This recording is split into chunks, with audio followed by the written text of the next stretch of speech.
V minus you তখনই হবে যখন আমাদের একই দিকে থাকবে। কিন্তু যখন এরকম আমাদের বিপরীত দিক থেকে যদি এরকম আসে যে একটা বস্তুকে মারলাম আবার সেটা আমার দিকে আসছে, বিপরীত দিক থেকে যদি আসে তাহলে ওই বেগটা তখন মাইনাস নয় প্লাস হয়ে যাবে। তাহলে এখানে দেখো আমাদের আল্টিমেট আমাদের সূত্রটা MV minus MU divided by T, এটা হওয়ার কথা ছিল। কিন্তু যেহেতু এটা ফুটবলকে আমি একটা দেয়ালে কিক মারছে, সে আবার আমার দিকেই চলে আসছে। তার মানে কি সে বিপরীত দিকে, সুতরাং এই বেগটা কি হয়ে যাবে? প্লাস হয়ে যাবে। যেন আমরা দেখো এখানে প্লাস দিলাম। সুপ্রিয় শিক্ষার্থীবৃন্দ, তোমাদেরকে জেনন পরিবারের পক্ষ থেকে শুভেচ্ছা জানাচ্ছি, অভিনন্দন। আমাদের যে কার্যক্রমগুলো আছে ইউটিউব চ্যানেল, ফেসবুক সবগুলাতে আমাদের সাথে অ্যাক্টিভ থাকার চেষ্টা করবা। আমাদের নিয়মিত যে আপডেটগুলো হবে সাথে সাথে তোমরা পেয়ে যাবা। তো আমাদের এরই ধারাবাহিকতায় আমাদের ফিজিক্স, কেমিস্ট্রি, ম্যাথ, বায়োলজির যে চ্যাপ্টার ওয়াইজ এবং টাইপ ভিত্তিক কোন টাইপ থেকে কোন বেশি ম্যাথ আসে এগুলো আমরা সলভ করার চেষ্টা করছি। এর ধারাবাহিকতায় আমরা ফিজিক্স আজকে ফার্স্ট পেপারের একটা চ্যাপ্টার নিউটনের বলবিদ্যা, তোমরা প্রত্যেকে অবগত। এই অধ্যায়টা প্রথম ফার্স্ট পেপারের জন্য খুব একটা গুরুত্বপূর্ণ একটা ভাইটাল অধ্যায় বলা হয়, কারণ এই অধ্যায় থেকে প্রতি বছরই প্রত্যেকটা এরকম ভার্সিটির অ্যাডমিশন বলো, এরকম বোর্ড কোশ্চেন বলো, সব জায়গা থেকে এরকম কোশ্চেন হয়। এখান থেকে কোশ্চেন হয়নি আর বোর্ড পরীক্ষা হয়েছে, অ্যাডমিশন হয়েছে, আসলে এরকম বলা বাহুল্য। তো এরকম আসলে এই চ্যাপ্টারটা খুবই সুন্দর একটা গুরুত্বপূর্ণ একটা অধ্যায়। এর জন্য আমরা এই অধ্যায়টা খুব ভালোভাবে পড়ার চেষ্টা করব। এবং মনে রাখতে হবে আমাদের ভার্সিটি কো-অ্যাডমিশনের অধিকাংশ জায়গায় এরকম ক্যালকুলেটর ব্যবহার করতে দিবে না। সো ক্যালকুলেটর ব্যবহার করতে না দেওয়ার ফলে যে একটা ম্যাথ আরেকজনও পারে, একটা ম্যাথ তুমিও পারো। ২ জনের মধ্যে পার্থক্য এটাই হবে যে কে সবচেয়ে কম সময়ে এটার অ্যান্সার দিতে পারছে। এবং সে এটার অ্যান্সার ১ মিনিটে দেওয়া উচিত ছিল, সে ২০ সেকেন্ডে করে পরবর্তীতে ৪০ সেকেন্ড আরেকটা প্রশ্নে সে নিয়ে যেতে পারছে। তো এটা সে যেমন একটা এফিশিয়েন্ট ওয়েতে সে করতে পারল, এটা যার দরুন সে অন্যান্য যে কোয়েশ্চেন গুলো আছে সে আরো দ্রুত সলভ করতে পারবে। এতে করে সে অ্যাডমিশনে অবশ্যই কিছু না কিছু হলেও আগায় যাবে অন্যদের চেয়ে। তো অ্যাডমিশনের বিষয়টা এমন যে কম সময়ে কে বেশি এফোর্ট দিতে পারছে, কে সবচেয়ে বেশি কোয়েশ্চেন সলভ করতে পারছে, এটা হচ্ছে তার সবচেয়ে এফিসিয়েন্সির একটা পার্ট বলা যায়। তো আমরা নিউটনের বলবিদ্যা দেখো এখানে আমরা টাইপ ভিত্তিক ম্যাথগুলো করব এবং বিভিন্ন এরকম ভার্সিটিতে বিগত বছরের যে ইয়ার ভিত্তিক যে কোশ্চেনগুলো আছে ওগুলো সলভ করলে বুঝতে পারবে অধ্যায়টা কোথায় থেকে বেশি ফোকাস করতে হবে আমাদের। তো চলো আমরা দেখি নিউটনের বলবিদ্যা, ভার্সিটি অফ প্লাস গোসা স্ট্যান্ডার্ড। দেখো টাইপ 1 এ বলা হয়েছে বল এবং বলের ঘাত। তোমরা জানো যে নিউটনের হচ্ছে দ্বিতীয় সূত্র থেকে আমরা বলের ধারণা পেয়ে থাকি। আর এখান থেকেই আমরা বল এবং বলের ঘাতটাও এরকম জানতে পারি। যে আমরা জানি যে F = ma, আবার ma এর পরিবর্তে এ হচ্ছে যেহেতু ত্বরণ, আমরা জানি যে বেগ বৃদ্ধির হারকে ত্বরণ বলা হয়। তাহলে এই সাপেক্ষে আমরা তোমার একটা সমীকরণ দাঁড় করাইতে পারি। এই ত্বরণকে আবার এভাবেও লেখা যায় v - u/t।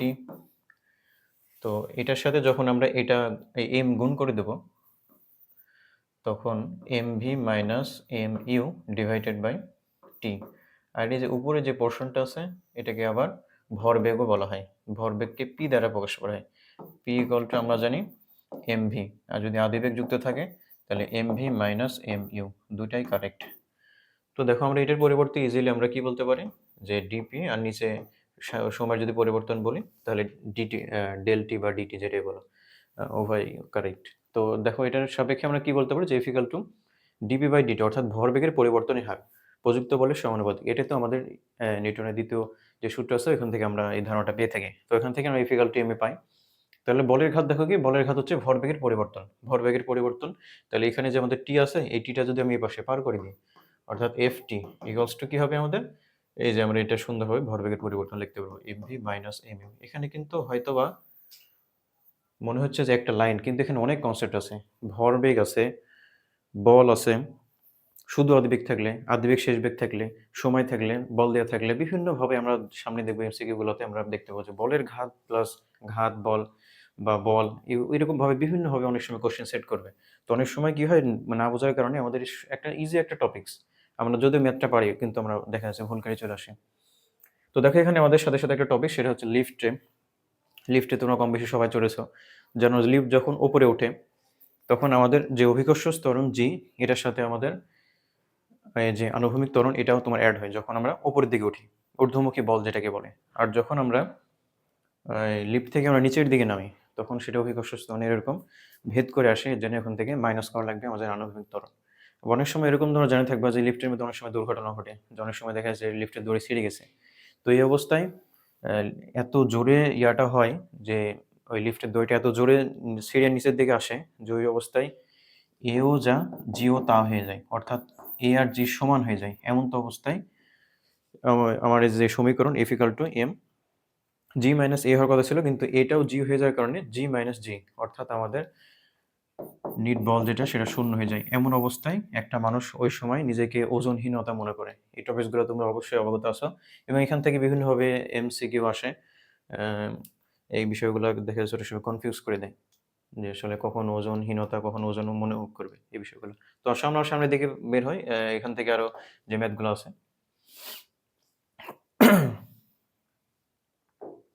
দেখো প্রথমে যে ম্যাথটা আমাদের দেওয়া আছে যে 0.5 কেজি ভরের একটা কণা এক্স বরাবর এক্স টি, এটা হচ্ছে সময়ের একটা আমাদের রাশি দেওয়া আছে 13.2.4 পয়েন্ট সামথিং টি স্কোয়ার মাইনাস 3 পয়েন্ট সামথিং টি কিউব ও সমীকরণ অনুযায়ী চলছে, যেখানে এক্স এর একক মিটার এবং টি এর একক সেকেন্ড দিয়েছে। টি ইকাল টু 2 সেকেন্ডে কণার উপর বলছে লব্ধি বল কত, লব্ধি বল বা বল কত, এটা আমাদের মান চাচ্ছে এফ ইকালস টু এম এ। এখান থেকে দেখো আমাদের ইজিলি আমাদের বের করা সহজ, কিন্তু আমাদের যেখানে যে সরণটা দেওয়া আছে এই সরণটা আমাদের দেখা যাচ্ছে যে একটা রাশি আকারে দেওয়া আছে, এখানে ডিরেক্টলি দেওয়া নেই। তো আমাদের সরণ দেওয়া থাকলে আমরা জানি যে সরণকে একবার ডেরিভেটিভ করলে বেগ পাওয়া যায়, বেগকে একবার ডেরিভেটিভ করলে ত্বরণ পাওয়া যায়, এগুলো তোমরা অবশ্যই জানো। তো আমরা এই ধারাবাহিকতা দেখে এখান থেকে বের করছি যে সরণকে আমরা একবার যদি ডেরিভেটিভ করি তাহলে আমরা বেগ পাবো। তাহলে বেগ V equal to DT by T, T এর সাপেক্ষে, টি এর সাপেক্ষে আমাদের এই তোমার এক্স রাশিটা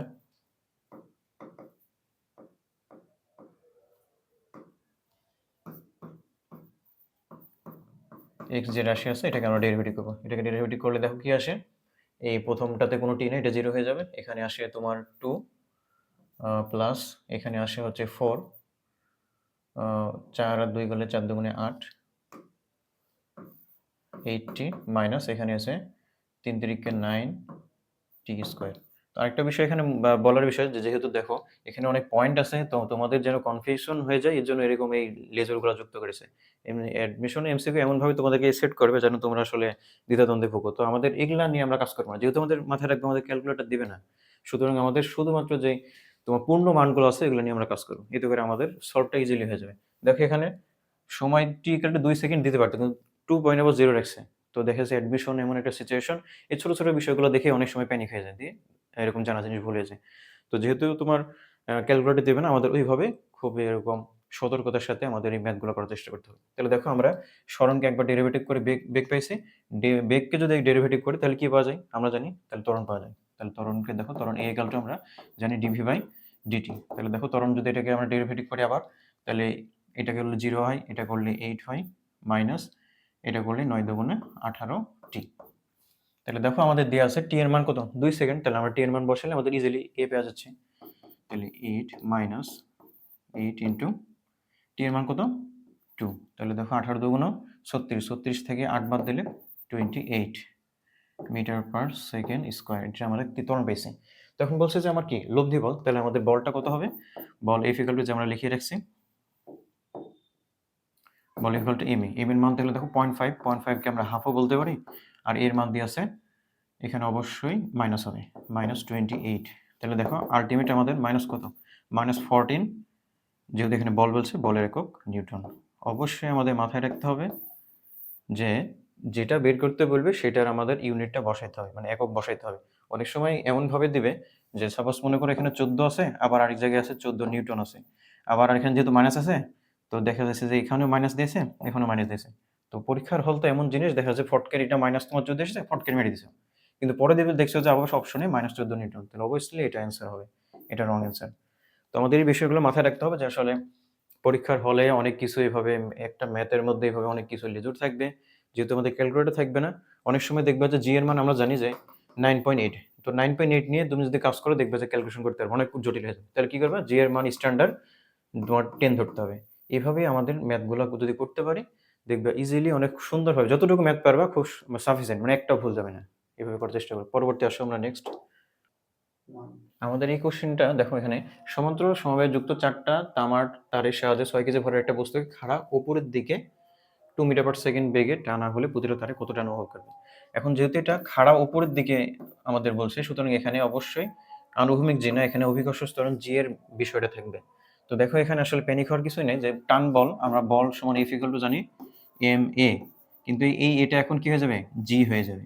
তো দেখো, এবং যেহেতু বলছে কয়টা, চারটা তার, চারটা তামার তার, এবং বলছে প্রতিটা তার, তাহলে আমাদের যে অ্যাকচুয়াল বলটা সেটাকে অবশ্যই কি করতে হবে, 4 দ্বারা ভাগ করতে হবে, তাহলে কিন্তু আমার এরকম প্রতিটা বল পাবো। তাহলে এম এর মান দিয়ে আছে দেখো কত, এম এর মান দিয়ে আছে 6 কেজি, আর জি এর মান আমরা জানি তো স্ট্যান্ডার্ড 9.8, কিন্তু আমাদের হিসাবের সুবিধাতে আমরা 10 ধরে নিব। এরকম বলেছিলাম একটু আগে, অনেকক্ষণ আগে, একটু আগে বলেছিলাম যে আমাদের অনেক সময় তোমার যেহেতু ক্যালকুলেটর থাকবে না, তোমাদের স্ট্যান্ডার্ড হিসেবে জি এর মান 10 ধরলে কাছাকাছি দেখবে, অপশন চেক করলে আমরা পেয়ে যাবো। আমরা এখন এটার প্রুফ দেখবো।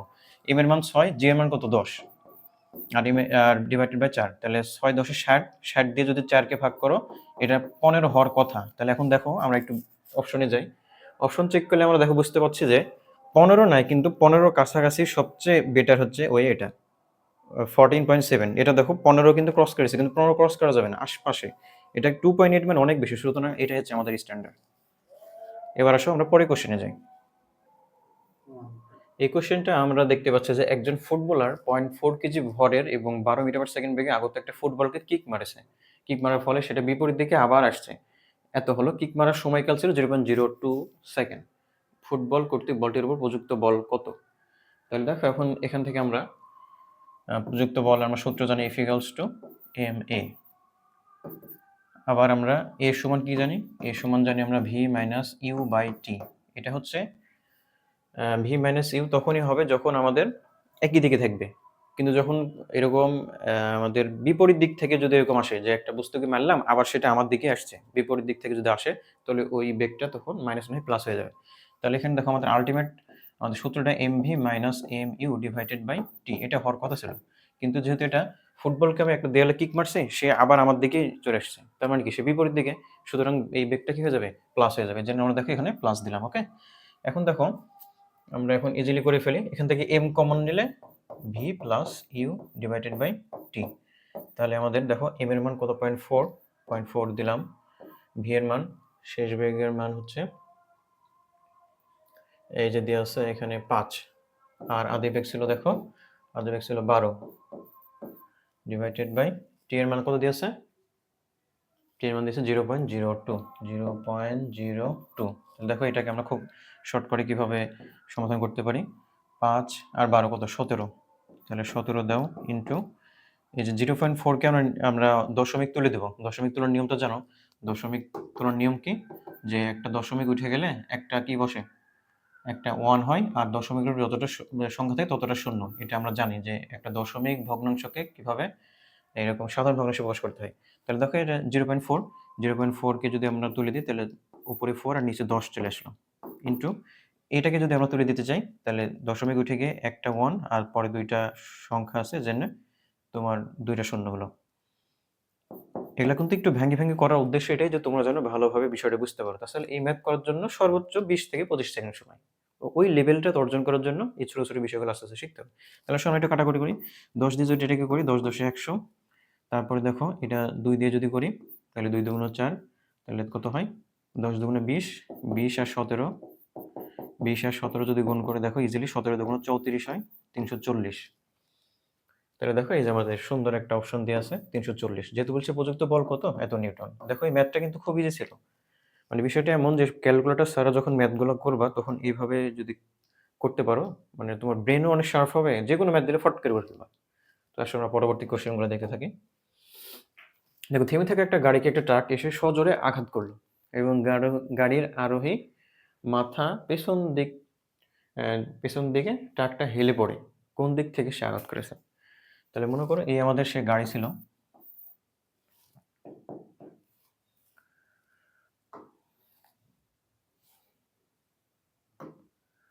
তাহলে আমরা মনে করছিলাম এটা আমাদের গাড়ি ছিল।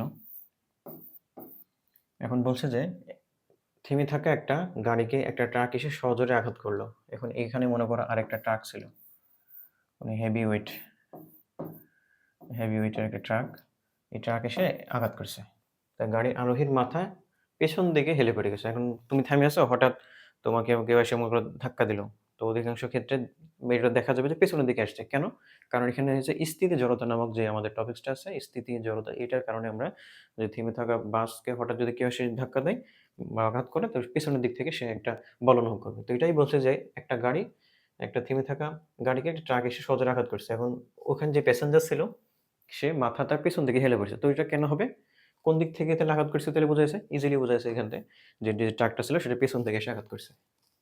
এটা জাস্ট একটা কনসেপ্ট, এর কোনো ম্যাথ না। জাস্ট এখানে তোমার যে জড়তার কনসেপ্টটা আছে ওই কনসেপ্টটা যদি জানি থাকো তাহলে ইজিলি এটা অ্যান্সার দেওয়া যাবে। ঘাতের একক কিসের এককের অনুরূপ? তাহলে দেখো ঘাত আমরা জানি F equals to mv minus mu divided by t। তাহলে এখান থেকে যদি আমরা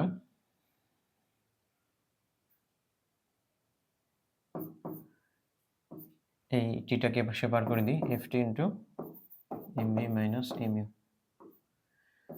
তাহলে এই যে আমাদের যে ঘাত বা ঘাত বল, এই ঘাত বল কিসের এককের অনুরূপ? তাহলে দেখো এখান থেকেই বুঝতে পারছি যে আমরা ঘাত বল ft, ঘাত বল ft হচ্ছে তোমার ভরবেগের সমান। যেহেতু দুইটা ইকুয়াল সমীকরণের বাম পাশে ডান পাশে, তো সুতরাং এটারও যা একক এটারও তার একক, সুতরাং এটার আনসার হচ্ছে ভরবেগ। আসো পরে কোশ্চেনে। 30 কেজি ভরের বস্তুর উপর কত বল প্রয়োগ করলে 1 মিনিটের বেগ 36 কিলোমিটার পার আওয়ার বৃদ্ধি পাবে? কত বল প্রয়োগ করলে যে এর বেগ এত বৃদ্ধি পাবে? তাহলে আসো আমরা বল F equals to সূত্র কি জানি? F equals to ma। আবার দেখো আমরা কি জানি এই সমান আমরা কি লিখতে পারি? বেগ বৃদ্ধির হার dv বাই dt ইজিলি লিখতে পারি এগুলা, আশা করি তোমরা জানো। ভর দেখো কত দেওয়া আছে? 30 কেজি। 30 কেজি এখানে বসাও। ডিভি বেগ দেখো কত দিয়ে আছে? এটাকে যেহেতু কিলোমিটার পার আওয়ারে আছে স্ট্যান্ডার্ডে নিয়ে আসো মিটার পার সেকেন্ডে। তাহলে কিলোমিটার পার আওয়ারকে একদম মিটার পার সেকেন্ডে যদি নিয়ে আসতে চাও শর্টকাট হয়ে আছে, জাস্ট এটাকে 3.6 দ্বারা ভাগ। 3.6 দ্বারা ভাগ করলে আমরা মিটার পার সেকেন্ড, তাহলে 3.6 কে যদি এটা দ্বারা ভাগ করো তাহলে আমরা কি বলেছিলাম যে দশমিক যদি তুলে দিই, তাহলে দশমিক যদি এটা তুলে দাও, তুলে দিলে কি হয় বলো দেখি? এখানে 1 আর একটা যেহেতু সংখ্যা একটা শূন্য, তাহলে এটা দিয়ে এটা কাটলে 1 হয়, 10 1 কে 10 ইজিলি খুব। তাহলে এরকম মনে রাখবা যে যেকোনো কিলোমিটার পার আওয়ার থাকলে আমরা খুব শর্টকাটে এটাকে 3.6 দ্বারা ভাগ করার চেষ্টা করব। তো মনে রাখবা যে অন্য সংখ্যা থাকলে ভাই এটা তো ইজিলি করতে পারলেন। তো আসলে বিষয়টা এমন না যে টিচার যারা কোশ্চেন সেট করে তারাও জানে যে আসলে ওইটা দিয়ে কোনটাকে ভাগ করা যায়। এখানে দেখো শুধু 36 দিয়েছে, এখানে যদি 360 দিতাম সাপোজ, তাহলে এটাকে ভাগ করলে কত? 10 হতো, ওইটা দিয়ে গুণ করলে তখন 10 10 100 হয়ে যেত। বিষয়টা এইভাবে সেট করা থাকবে, যে প্যানিক হওয়ার কোনো কারণ নেই। তাহলে দেখো আমরা পেয়ে গেছি যে আমাদের তোমার কাঙ্ক্ষিত যে আমাদের বলটা বের করার জন্য আমাদের যা দরকার ছিল, যে আমার বেগের মান হচ্ছে 10 আর দেখো সময়ের মান দিয়েছে 1 মিনিট। ওটাকে সেকেন্ডে নিতে হবে। 1 মিনিট সমান আমরা জানি 60 সেকেন্ড। তাহলে দেখো এটাকে কেটে দাও। 30 একে 30, 30 দুগুণ 60, 2 একে 2, 5 দুগুণ 10। ইজিলি এটা হচ্ছে 5 নিউটন। এই হচ্ছে আমাদের ক নম্বর আনসার। তারপরে দেখো বলের ঘাতের সাথে কোন রাশিটির সাংখ্যিক মান সমান? বলের ঘাতের সাথে কোন রাশিটার সাংখ্যিক মান সমান? তাহলে বলের ঘাতের সাথে এখানে এই যে রৈখিক ভরবেগের পরিবর্তন একটু আগে আমরা দেখালাম না, এই যে তোমার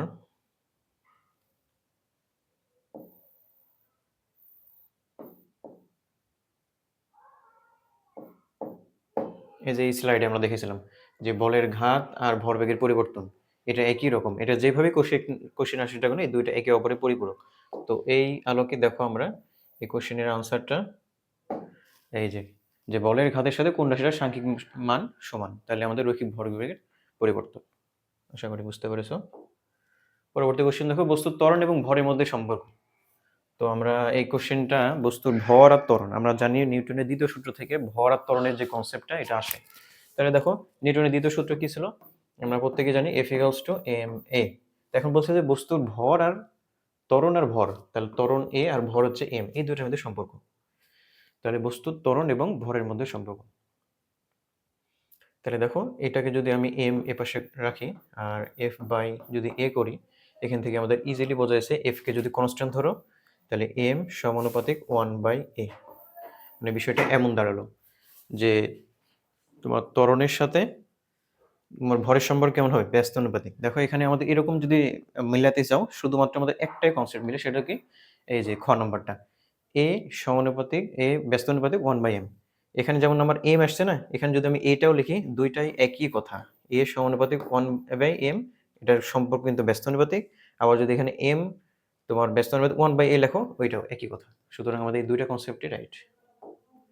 পরে দেখো বস্তুর ত্বরণ এবং বলের মধ্যে সম্পর্ক। ওই একটু আগে আমরা যেটা দেখালাম, একই সূত্র থেকে এটা বলা যায়, F = ma।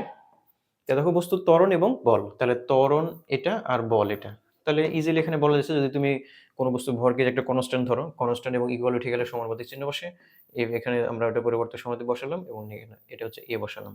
তো দেখো ভর আর ত্বরণ, বল আর হচ্ছে ত্বরণ, তাহলে বল আর ত্বরণের মধ্যে কি সম্পর্ক? সমানুপাতিক, এবং অবভিয়াসলি সেটা পজিটিভ। এখানে অপশনগুলো চেক করবা, একটা অপশনই শুধু আমাদের কারেক্ট, সেটা হচ্ছে গ নাম্বার। দেন পরে কোশ্চেন আসে, কোনো বস্তুর উপর 15 নিউটন বল 3 সেকেন্ড ধরে ক্রিয়া করলে বস্তুটির ভরবেগের পরিবর্তন কত? তাহলে আমরা একটু আগেই একটা কোশ্চেন আমরা দেখে এসছো, যে আমরা জানি F T equals to M V minus M you.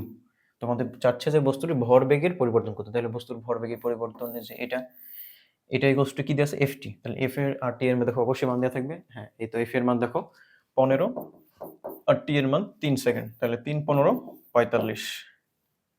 যেহেতু বলছে ভরবেগের পরিবর্তন কেজি মিটার পার সেকেন্ড, তাই এটার মান হচ্ছে 45। তাহলে দেখো এখানে আমাদের অপশন 45। পরবর্তী কোশ্চেন আসি আমরা, যেখানে জি 10 মিটার পার সেকেন্ড স্কোয়ার এবং সেখানে একটা নির্দিষ্ট বস্তুর ওজন দিয়ে আসে 22 নিউটন, জি এর মান দিয়ে আছে 5 মিটার পার সেকেন্ড, হলে ওই বস্তুর ওজন এবং ভর কত হবে? তো আমরা জানি ভর আর ওজন কনসেপ্টটা কিন্তু পুরোটাই আলাদা, এক জিনিস না। কোনো বস্তুর ভর এম মানে এম শুধু, আর যদি বলে ওজন, তখন ওই ভরটাকে জি দ্বারা যখনই কনভার্ট করব তখন ওইটা হয়ে যাবে ওজন, এটা মাথায় রাখতে হবে। তো দেখো আমাদের যেখানে জি এত, সেখানে একটা নির্দিষ্ট বস্তুর ওজন দিয়ে আছে 22 নিউটন, তাহলে আমাদের ওজন কত দিয়ে আছে? 22 নিউটন। ওইখানে বস্তুর ওজন দিয়ে আছে এবং দেখো জি এর মানটা দিয়েছে, জি এর মানও দিয়ে আছে 10, জি এর মান দিয়ে আছে 10, তাহলে আমরা ওই জায়গাতে বস্তুর ভরটা পাবো না ইজিলি। তাহলে বস্তুর ভর কত আসে বলো দেখি? 22/10, এটা তো ইজিলি 2.2 আসে। তাহলে দেখো আমাদের 2.2 একটা চলে এসছে। এখন বলছে যে বস্তুর ওজন এবং ভর কত হবে। তাহলে এখন পরবর্তীতে আবার আমাদের এই যে জি এর মান আবার চেঞ্জ করে দিয়েছে, যে জি এর মান যদি 5 মিটার পার সেকেন্ড হয়, তাহলে ওই বস্তুর ওজন এবং ভর কত হবে। তাহলে এবার ওই বস্তুর ওজন W equals to M G বসাবো। এম এর মান মাত্র পাইলাম কত? 2.2, আর জি এর মান কত দিয়েছে? 5। তাহলে দেখো এটা যদি গুণ করো, তাহলে দশমিক উঠে যাবে, এখানে নিচে 10 হবে। তাহলে 22 5 20 110, 110 ডিভাইডেড বাই 10, 0 0 কেটে গেল 11। তাহলে দেখো আমাদের এই একটা আমাদের ওজন, আমরা জানি যে ওজনের একক কি? Newton, W. তো দেখো এখানে আমাদের 11 নিউটন, আর আরেকটা আসছে তোমার 2.2 ভর। তাহলে 11 নিউটন আর 2.2 ভর, এই যে আমাদের শুধুমাত্র খ নাম্বার যে ইয়াটা আছে না, শুধু এটাই আমাদের সেই শর্ত রেখা আসছে। পরবর্তী দেখো আমার কোশ্চেনটা দেখতে থাকি। 50 কেজি ওজন বিশিষ্ট একজন ব্যক্তি একই সমতলে ঘর্ষণহীন সামনে অবস্থিত 100 কেজি ভরের একটা পাথরকে অন্য প্রান্তে দেওয়ার জন্য 50 নিউটন বল দিয়ে ধাক্কা দেয় এবং 10 সেকেন্ড পরে পাথরটি সম্পর্কের নিচের কোন বাক্যটি সত্য হবে? তাহলে দেখো এত ওজন বিশিষ্ট একজন ব্যক্তি একই সমতলে ঘর্ষণহীন সামনে অবস্থিত 100 কেজি ভরের একটা পাথরকে অন্য প্রান্তে দেওয়ার জন্য 50 নিউটন বল দিয়ে ধাক্কা দেয়, 10 সেকেন্ড পরে পাথরটার সম্পর্কের নিচের কোনটা সঠিক হবে? তাহলে আমরা দেখো প্রথমে দেওয়া আছে বস্তুর ওজন m equals to 50 কেজি এবং সামনে অবস্থিত 100 কেজি ভরের একটা পাথরকে অন্য প্রান্তে দেওয়ার জন্য 50 নিউটন বল ধাক্কা দেয়, 10 সেকেন্ড পরে পাথরটির সম্পর্কে নিচের, অর্থাৎ অ্যাকচুয়ালি আমাদের বেগটা বের করতে হবে। তাহলে এখান থেকে দেখো এফ ইকুয়ালস টু যদি আমরা এম এ বের করতি, বের করার ফলে আমাদের দেখো এ মানে আমরা কি জানি বা ডিভি বাই ডিটি। তাহলে এখান থেকে আমাদের বের করতে হবে তোমার যে বেগটা কত হবে। তাহলে এম এর মান বসাও, এম এর মান হচ্ছে 100 কেজি, আর এফ এর মান হচ্ছে 50 নিউটন, বেগের মান বের করতে হবে, আর সময়ের মান হচ্ছে 10 সেকেন্ড। 10 দিয়ে রেখে যদি কাটো তাহলে কত হবে? 10। আর বেগ হচ্ছে ডিভি ইকুয়ালস টু এই 10 এবার সেটার সাথে কাটাকাটি যদি করো তাহলে 5 মিটার পার সেকেন্ড। তাহলে আমাদের এই যে বেগ 5 মিটার পার সেকেন্ড হবে। বলছে যে 50 কেজি ওজনবিশিষ্ট একজন ব্যক্তি একই সমতলে ঘর্ষণের সামনে অবস্থিত 100 কেজি ভরের একটা পাথরকে অন্য প্রান্তে নিয়ে 50 নিউটন বল ধাক্কা দিচ্ছে। তাহলে এত সেকেন্ড পরে কোন বাক্যটা সঠিক হবে? এখানে দেখো আমাদের বেগের মান 5 মিটার পার সেকেন্ড আসছে, কিন্তু আমাদের বিভিন্নভাবে এখানে দিচ্ছে যে এটা 10 মিটার পার সেকেন্ড, টানা 10 সেকেন্ড ধরে ধাক্কা দেবে। তো আমাদের এটার সাথে আমাদের আনসার মিলে যাচ্ছে। সুতরাং এটা আমাদের আনসার। পরবর্তীতে দেখো সরল নিউক্লিয় বলের পাল্লা কত? এখানে হবে সবল, এখানে একটু ভুল আছে। সবল, সবল নিউক্লিয় বল। আমরা ৩টা যে বল জানি, ৩টা বলের তোমার পাল্লা আছে। মহাকর্ষ বল, যে ৪টা বল আছে মৌলিক ৪টা বলের এরকম তাদের নির্দিষ্ট পাল্লা আছে। ওই পাল্লাগুলো এটা আমাদের মুখস্থ রাখতে হবে, কারণ এখানে কোনো বোঝার নাই। যদি মুখস্থ রাখতে হবে ফট করে ২ সেকেন্ডে আনসার। তাহলে সবল নিউক্লিয় বলের পাল্লা হচ্ছে 10⁻⁻41। মহাকর্ষ বলের হচ্ছে 1। তারপরে তোমার তড়িৎচুম্বকীয় বলের হচ্ছে 10⁻31। আর দুর্বল নিউক্লিয় বল সেটা হচ্ছে 10⁻39। এই যে যেগুলো বিষয়গুলো আছে মুখস্থ টার্ম, এগুলো একদম মুখস্থ রাখতে হবে। মুখস্থ রাখলে তোমার খুবই অল্প সময়ের মধ্যে আনসার দিতে পারবে। পরবর্তীতে দেখো ৫ কেজি ভরের একটা বস্তু 1.2 মিটার পার সেকেন্ড বেগে একটা দেয়ালে লম্বভাবে ধাক্কা খেয়ে এত বেগে বিপরীত দিকে ফিরে আসে, বলের ঘাত কত? বলের ঘাতের আমরা সূত্র জানি, একটু আগে আমরা এরকম ম্যাথ করলাম, Ft = mv - mu। দেখো এটা আমাদের সেই বলের ঘাতের সূত্র, কিন্তু মনে রাখতে হবে যদি একই দিকে হয় তাহলে এখানে মাইনাস, আর যদি বিপরীত দিক থেকে ফিরে আসে তাহলে মাইনাসের পরিবর্তে কি হবে জানি আমরা, প্লাস হয়ে যাবে। তাহলে দেখো তাহলে এবার আমাদের ম্যাথটা করি। এখান থেকে আমাদের এমটা কমন নিয়ে নিই, এমটা কমন নিলে v + u। তাহলে দেখো এম এর মান দিয়ে আছে কত, 5 কেজি, 5, v এর মান দিয়ে আছে 0.8, ইউ এর মান দিয়ে আছে 1.2। এটা আমাদের ইজিলি তোমার হচ্ছে যোগ বিয়োগ করা যায়। 0.8 এর সাথে 0.2 যোগ করলে 1, 1 আর 1 2, তার মানে 5 × 2, 5 × 2 = 10। দেখো তোমাদের কোথায় আছে, এই যে ঘ নম্বরে। পরবর্তীতে দেখো একটা কাঠের হর্নকে অনুভূমিকের সাথে 60 ডিগ্রি কোণে 200 নিউটন বল দ্বারা টানা হচ্ছে। বস্তুটার ওপর অনুভূমিকের সাথে কার্যকরী বল। আমরা জানি উপাংশ যে ভেক্টরগুলো আছে ওখান থেকে এই কনসেপ্টটা সাধারণত আসে। সাপোজ মনে করো বলে দিয়েছে যে কত, 60 ডিগ্রি কোণে, 60 ডিগ্রি কোণে একটা বলকে টানা হচ্ছে, এটা লব্ধি বল দিয়ে আছে মনে করো 200 নিউটন। এটা দুইটা উপাংশ, এটা হচ্ছে তোমার F cos θ আনুভূমিকের সাথে, আর এদিকে আমরা জানি F sin θ। এটা হচ্ছে আনুভূমিক বরাবর আর এটা হচ্ছে উলম্ব বরাবর। এই দুইটা কনসেপ্ট আমাদের মাথায় রাখতে হবে। এটা উলম্ব বলে আর এটাকে বলে অনুভূমিক বা আনুভূমিক, একই কথা, আনুভূমিক। তাহলে এখন দেখো আমাদের কোশ্চেনটা আছে কি, বস্তুটির উপর অনুভূমিকের সাথে কার্যকরী বল, তার আমাদের এই মানটা বের করতে হবে, F cos θ। তাহলে দেখো F cos θ, F এর মান দেখো কত দিয়ে আছে, F এর মান দিয়ে আছে 200 ইন্টু cos θ, অ্যাঙ্গেলের মান দিয়েছে 60। তাহলে ইজিলি আমরা বলতে পারবো cos 60 ডিগ্রি, cos 60 ডিগ্রি মান হচ্ছে হাফ, তাহলে 200 ইন্টু হাফ, তাহলে কত হবে ইজিলি এখান থেকে দেখতেই পাচ্ছ, এখান থেকে 100 হবে। সুতরাং অনুভূমিকের দিকে কার্যকরী বল হচ্ছে 100 নিউটন। আর তাহলে আমাদের অপশন কোথায় আছে, এই যে ক নাম্বারই হচ্ছে আমাদের অপশন। দেন পরবর্তীতে আমরা আসি, বস্তুর উপর ক্রিয়ারত মোট বল শূন্য হলে বস্তুটির ত্বরণ শূন্য হবে, বেগ শূন্য হবে। একটা বলছে যে বস্তুর উপর যে ক্রিয়ারত মোট বল শূন্য হয়, তাহলে বল যদি শূন্য হয় তাহলে আমাদের কোন কনসেপ্টটা মিলে যায়। তাহলে আমরা একটু দেখি, আমরা তো জানি যে বলের সূত্র হচ্ছে F = ma সাধারণত। তাহলে এখন বলেছে যে বস্তুর ক্রিয়ারত মোট বল শূন্য, তার মানে F 0। F যদি 0 হয়, F 0 = ma যদি লেখো সাপোজ, তাহলে দেখো পুরোটাই 0 হয়ে যাবে। কিন্তু এটা মাথায় রাখতে হবে কোনো বস্তুর ভর কখনো শূন্য হতে পারে না। এই কনসেপ্টটা আমাদের মাথায় রাখতে হবে। কোথাও না কোথাও এই বস্তুটার এরকম যেখানে নিয়ে যায় না কেন তার একটু হলেও তার ভর আছে। 0.0001% হলেও বা 0.1 হলেও তার একটা ভর আছে। সুতরাং আমরা এই কনসেপ্টটাকে যদি কাজে লাগাই তাহলে তোমার ত্বরণ শূন্য হওয়ার পসিবিলিটি আছে, বাট এম হচ্ছে একটা কনস্ট্যান্ট বা ধ্রুবক হয়ে যাবে। তাহলে এখন আমাদের কোশ্চেনটা দেখতে হবে কি বলছে, যে বস্তুর উপর ক্রিয়ারত মোট বল যদি শূন্য হয় তাহলে বস্তুটার ত্বরণ শূন্য হবে, বেগ শূন্য হবে। ইজিলি এখান থেকে বুঝতে পারছি যে ত্বরণ শূন্য হওয়ার পসিবিলিটি আছে। দেন আমাদের আনসার ক নাম্বার। পরবর্তীতে আসি, 1 নিউটন বল 2 কেজি ভরের উপর প্রয়োগ করা হলো, আবার 2 নিউটন বল 4 কেজি ভরের উপর প্রয়োগ করা হলো। প্রথম এবং দ্বিতীয় ক্ষেত্রে ত্বরণের অনুপাত কত? খুব সুন্দর একটা ম্যাথ। তাহলে দেখো দুইটাই ক্ষেত্রে আমাদের ত্বরণ যাচ্ছে। তাহলে ত্বরণের সূত্র আমরা কি জানি? ত্বরণের সূত্র আমরা জানি A = dv/dt। এটাকে A1 দিলাম যেহেতু দুইটাই ক্ষেত্রে ত্বরণ যাচ্ছে। তাহলে দেখো প্রথম বস্তুর ক্ষেত্রে আমাদের কি কি দেওয়া আছে, 1 নিউটন বল 2 কেজি ভরের উপর প্রয়োগ করা হলো। আচ্ছা, তাহলে এটা আমাদের এই সূত্র না। যেহেতু আমাদের আমাদের হচ্ছে বেগ দেয়া নাই। সুতরাং এই সূত্রটা হচ্ছে আমাদের এটা দিয়ে করতে হবে। F equals to ma।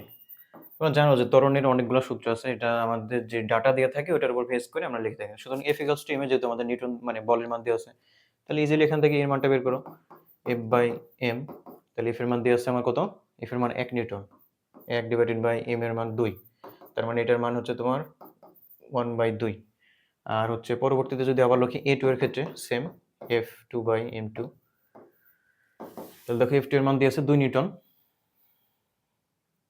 তাহলে F এর মান 2 আর ইয়ার মান দিয়েছে তোমার ভরের মান 4। তাহলে এটাও সেম হাফই আসে। তাহলে এখন যেহেতু বলছে যে আমার অনুপাত কত, তাহলে অনুপাত যদি বের করতে চাও তাহলে বিষয়টা কেমন যে A1:A2, তাহলে হাফ ইস টু হাফ।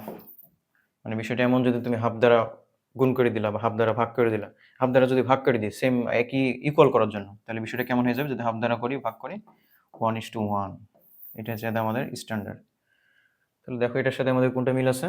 এই যে ক নাম্বার আমাদের আনসার। পরবর্তীতে আমরা আসি 15 মিটার পার সেকেন্ড বেগে চলমান 160 গ্রাম ভরের একটা বলকে তুমি ব্যাট দিয়ে আঘাত করলে। তো ব্যাট দিয়ে আঘাত করার ফলে কি হচ্ছে দেখো যে বলটা এত 25 মিটার পার সেকেন্ড বেগে আবার ফিরে এসছে। ব্যাটটি সংঘর্ষের স্থিতি কাল ছিল 10। দেখো স্থায়িত্বকাল মানে তো সময়, এটাতে কোনো সন্দেহ নেই। কিন্তু দেখা যাচ্ছে 10-এর পরে আবার কি দেয়া আছে এগুলা? সেকেন্ড হওয়ার কথা ছিল কিন্তু এম সাথে। তার মানে 10 মিলি সেকেন্ড। এগুলা কিন্তু খুবই ক্রিটিক্যাল বিষয়।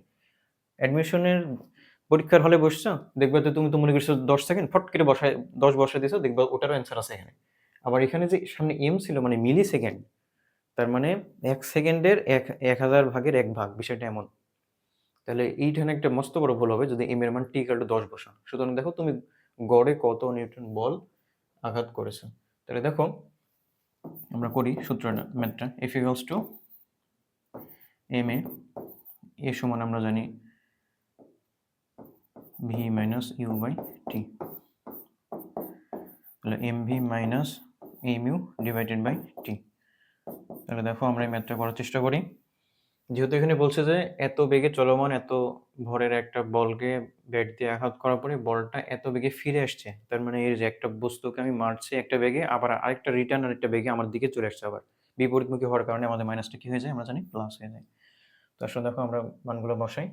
এখান থেকে এমটা কমন নাও, এমটা কমন নিলে V plus U divided by T. এই জিনিসটাই আমরা এই পাশে একটু করি তাহলে তোমাদের বোঝার সুবিধা হবে। দেখো এম এর মান দিয়ে আছে কত? 160 গ্রাম। তাহলে সেটাকে অবভিয়াসলি কেজি করতে হবে। তাহলে 160 কে যদি 1000 দ্বারা ভাগ করি তাহলে কত হবে? 0.160 ইন্টু ভি প্লাস ইউ।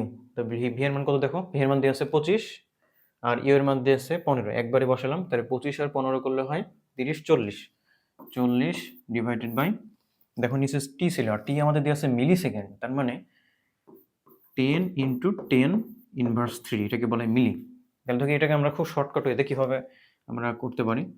দেখো উভয় পক্ষে আমরা 1000 দ্বারা গুণ করলাম, নিচে উপরে। তাহলে দেখো 1000 দ্বারা গুণ করে আমাদের মানে বেনিফিটটা কি হলো? এখানে 10 কিউব প্লাস আর এখানে মাইনাস, এটা আমাদের চলে গেল। এতে আমাদের ম্যাথটা একটু সহজ হলো। কিভাবে দেখো, আমাদের এই শূন্য কেটে গেল।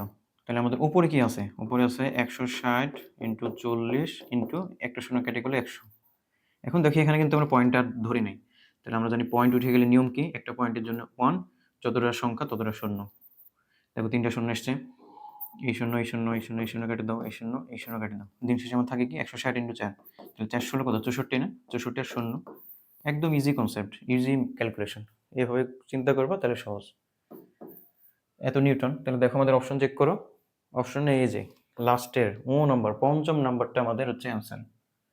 পরবর্তীতে আসো, 60 কেজি ভরের একটা বস্তুর উপর কত বল প্রয়োগ করলে 1 মিনিটে এর 10 মিটার সেকেন্ড বৃদ্ধি পাবে? তাহলে আসো আমরা ম্যাথটা করি। F equals to ma, কত বল প্রয়োগ করলে 1 মিনিটে এর 10 মিটার পার সেকেন্ড বৃদ্ধি পাবে।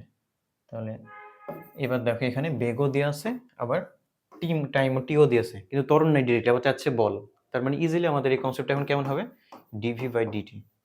এক এক সময় এক এক ধরনের কনসেপ্ট আসবে, কিন্তু এটা আমাদের আমাদের যে ডাটা দেওয়া থাকবে ওটার উপর বেস করে আমরা আমাদের সূত্রটা ব্যবহার করবো।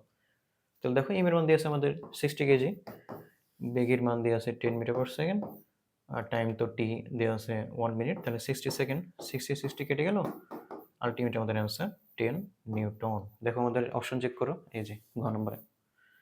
তারপরে আসো, বৃত্তাকার পথে ঘূর্ণায়নরত বস্তুর উপর ক্রিয়ারত বল কত? তাহলে আমরা তো নর্মালি জানি যে তোমার এফ ইকুয়ালস টু এম এ। এখন যেহেতু যেহেতু কি বলছে, এই যে বৃত্তাকার পথ, বৃত্তাকার পথ হলে আমরা ত্বরণ কি জানি, ত্বরণ A equals to V square by R, এটা আমরা জানি। সুতরাং খালি জাস্ট এর মানটা বসাই দাও, এম ইন্টু এর মান ভি স্কোয়ার বাই আর। তাহলে দেখো এই যে F equals to M V square বা M V square divided by R, এটা কোথায় আছে? এই যে আমাদের দেখো গ নম্বর অপশন, তাহলে এটাই আমাদের অ্যান্সার। পরবর্তীতে দেখো 60 কেজি ভরের একটা বস্তু 0.2 মিটার পার সেকেন্ড আনুভূমিক বেগে একটা খাড়া দেয়ালে ধাক্কা দিয়ে এত বেগে বিপরীত দিকে ফিরে গেল, বলের ঘাত কত? খুব ইজি একটা ম্যাথ দিয়েছে, দেখো আমরা বলের ঘাত এই টাইপের ম্যাথগুলো করে আসছি। F T equals to M V minus M U, যদি বিপরীত দিকে এরকম কোনো কনসেপ্ট থাকে তাহলে মাইনাসটা প্লাস হয়ে যায়, এটা তো জানো। দেখো তাহলে আমাদের এখন মানটা বসাই দিই, এমটা কমন নাও, ভি প্লাস ইউ, এম এর মান দিয়ে আছে 60 কেজি, ভি এর মান দিয়ে আছে এই যে 0.1 যোগ ইউ এর মান দিয়ে আছে 0.2, তাহলে দেখো 0.2 আর 0.1 যোগ করলে কত হয়? যোগ করলে 0.3 হয়। তাহলে আমরা এবার দশমিকটা তুলে দেবো, দশমিক তোলার নিয়ম আশা করি বুঝতে পেরেছো। তাহলে এখানে নিচে কত হবে? 10, তাহলে এটা কেটে দাও, 3 6 18। দেখো তো কোথায় আছে আমাদের, এই যে ঘ নাম্বার অ্যান্সার। এবার আসো, নিউটনের গতির তৃতীয় সূত্র অনুসারে ক্রিয়া প্রতিক্রিয়া মধ্যবর্তী কোণ কত ডিগ্রি? নিউটনের তৃতীয় সূত্রটা কি ছিল, যে প্রত্যেক ক্রিয়ারই সমান এবং বিপরীত প্রতিক্রিয়া রয়েছে। সাপোজ এরকম যে আমরা যখন হাঁটা চলা করি, এই যে এটা মনে করো গ্রাউন্ড, তো আমি যখন একটা মানুষ যখন এরকম হাঁটে, এবার যখন সে একটা ধাপের পরে আরেকটা ধাপ এখানে দেয়, তখনই যে জমিন থেকে একটা তোমার সে প্রতিক্রিয়া বল দিচ্ছে, আমি দিচ্ছি ক্রিয়া, আমি এখানে দিচ্ছি ক্রিয়া, আর জমিন আমাকে এর অপোজিটে কি দিচ্ছে? প্রতিক্রিয়া বল। এই যে দেখো ক্রিয়া এবং প্রতিক্রিয়া একটা সরল রৈখিক না, তাহলে এটা অবভিয়াসলি কত হবে? 180 ডিগ্রি। দেখো কোথায় আছে, এই যে গ নম্বর অ্যান্সার। নিচের কোন শক্তি অন্য শক্তিতে সহজে রূপান্তরিত হতে চায় না? শক্তির বিষয়গুলো সাধারণত ফিজিক্স সেকেন্ড পার্টের থার্মোডাইনামিক্স চ্যাপ্টার আছে, ওইখানে খুব সুন্দরভাবে এই টপিকসটা দেখবা, যে কার্নো ইঞ্জিনের যে বিষয়গুলো ওইখানে দেখানো হয়েছে। ওইখানে আমাদের যেটা নিয়ে সবচেয়ে বেশি কথা হয়েছে সেটা হচ্ছে তাপ। তাপ এমন একটা শক্তি যে এটাকে যখন এক জায়গা থেকে অন্য জায়গায় নিয়ে যাবা, কিন্তু এত সহজে এই তাপটা রূপান্তরিত হয় না। অন্য সহজে যেগুলা আলো করা যায়, তড়িৎ করা যাবে, শব্দ, কিন্তু যে বলছে যে কোন শক্তি অন্য শক্তিতে সহজে তো রূপান্তরিত হয় না, তো এই তাপ কিন্তু সহজে অন্য শক্তিতে রূপান্তরিত হয়। ওই অধ্যায়ে আমরা বিস্তারিত এই অধ্যায়ে জানবো। এগুলো একটা থিওরিটিক্যাল একটা কনসেপ্ট, জাস্ট জেনে রাখবো যে সহজে রূপান্তরিত হয় না তাপ। এখানে বলছে যে 10 কেজি ভরের একটা বস্তুর উপর 2F মানের বল প্রয়োগ করার ফলে বস্তুটির ত্বরণ হয় 60 মিটার পার সেকেন্ড স্কয়ার। আর M ভরের একটা বস্তুর উপর 5F মানের বল প্রয়োগ করার ফলে যদি বস্তুটির ত্বরণ 50 মিটার পার সেকেন্ড হয়, তবে M এর মান কত? তাহলে প্রথমটার ক্ষেত্রে আমাদের M এর মান দেওয়া আছে, কিন্তু দ্বিতীয় ক্ষেত্রে M এর মান দেওয়া নাই, ওটাই আমাদের বের করতে বলছে।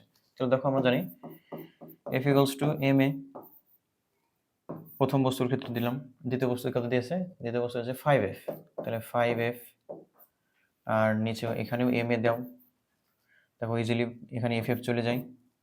তারপরে উপরের প্রথমটার এম এর মান দেওয়া আছে 10, আর প্রথমটার ত্বরণ দেখো দেওয়া আছে 60, তাহলে 60।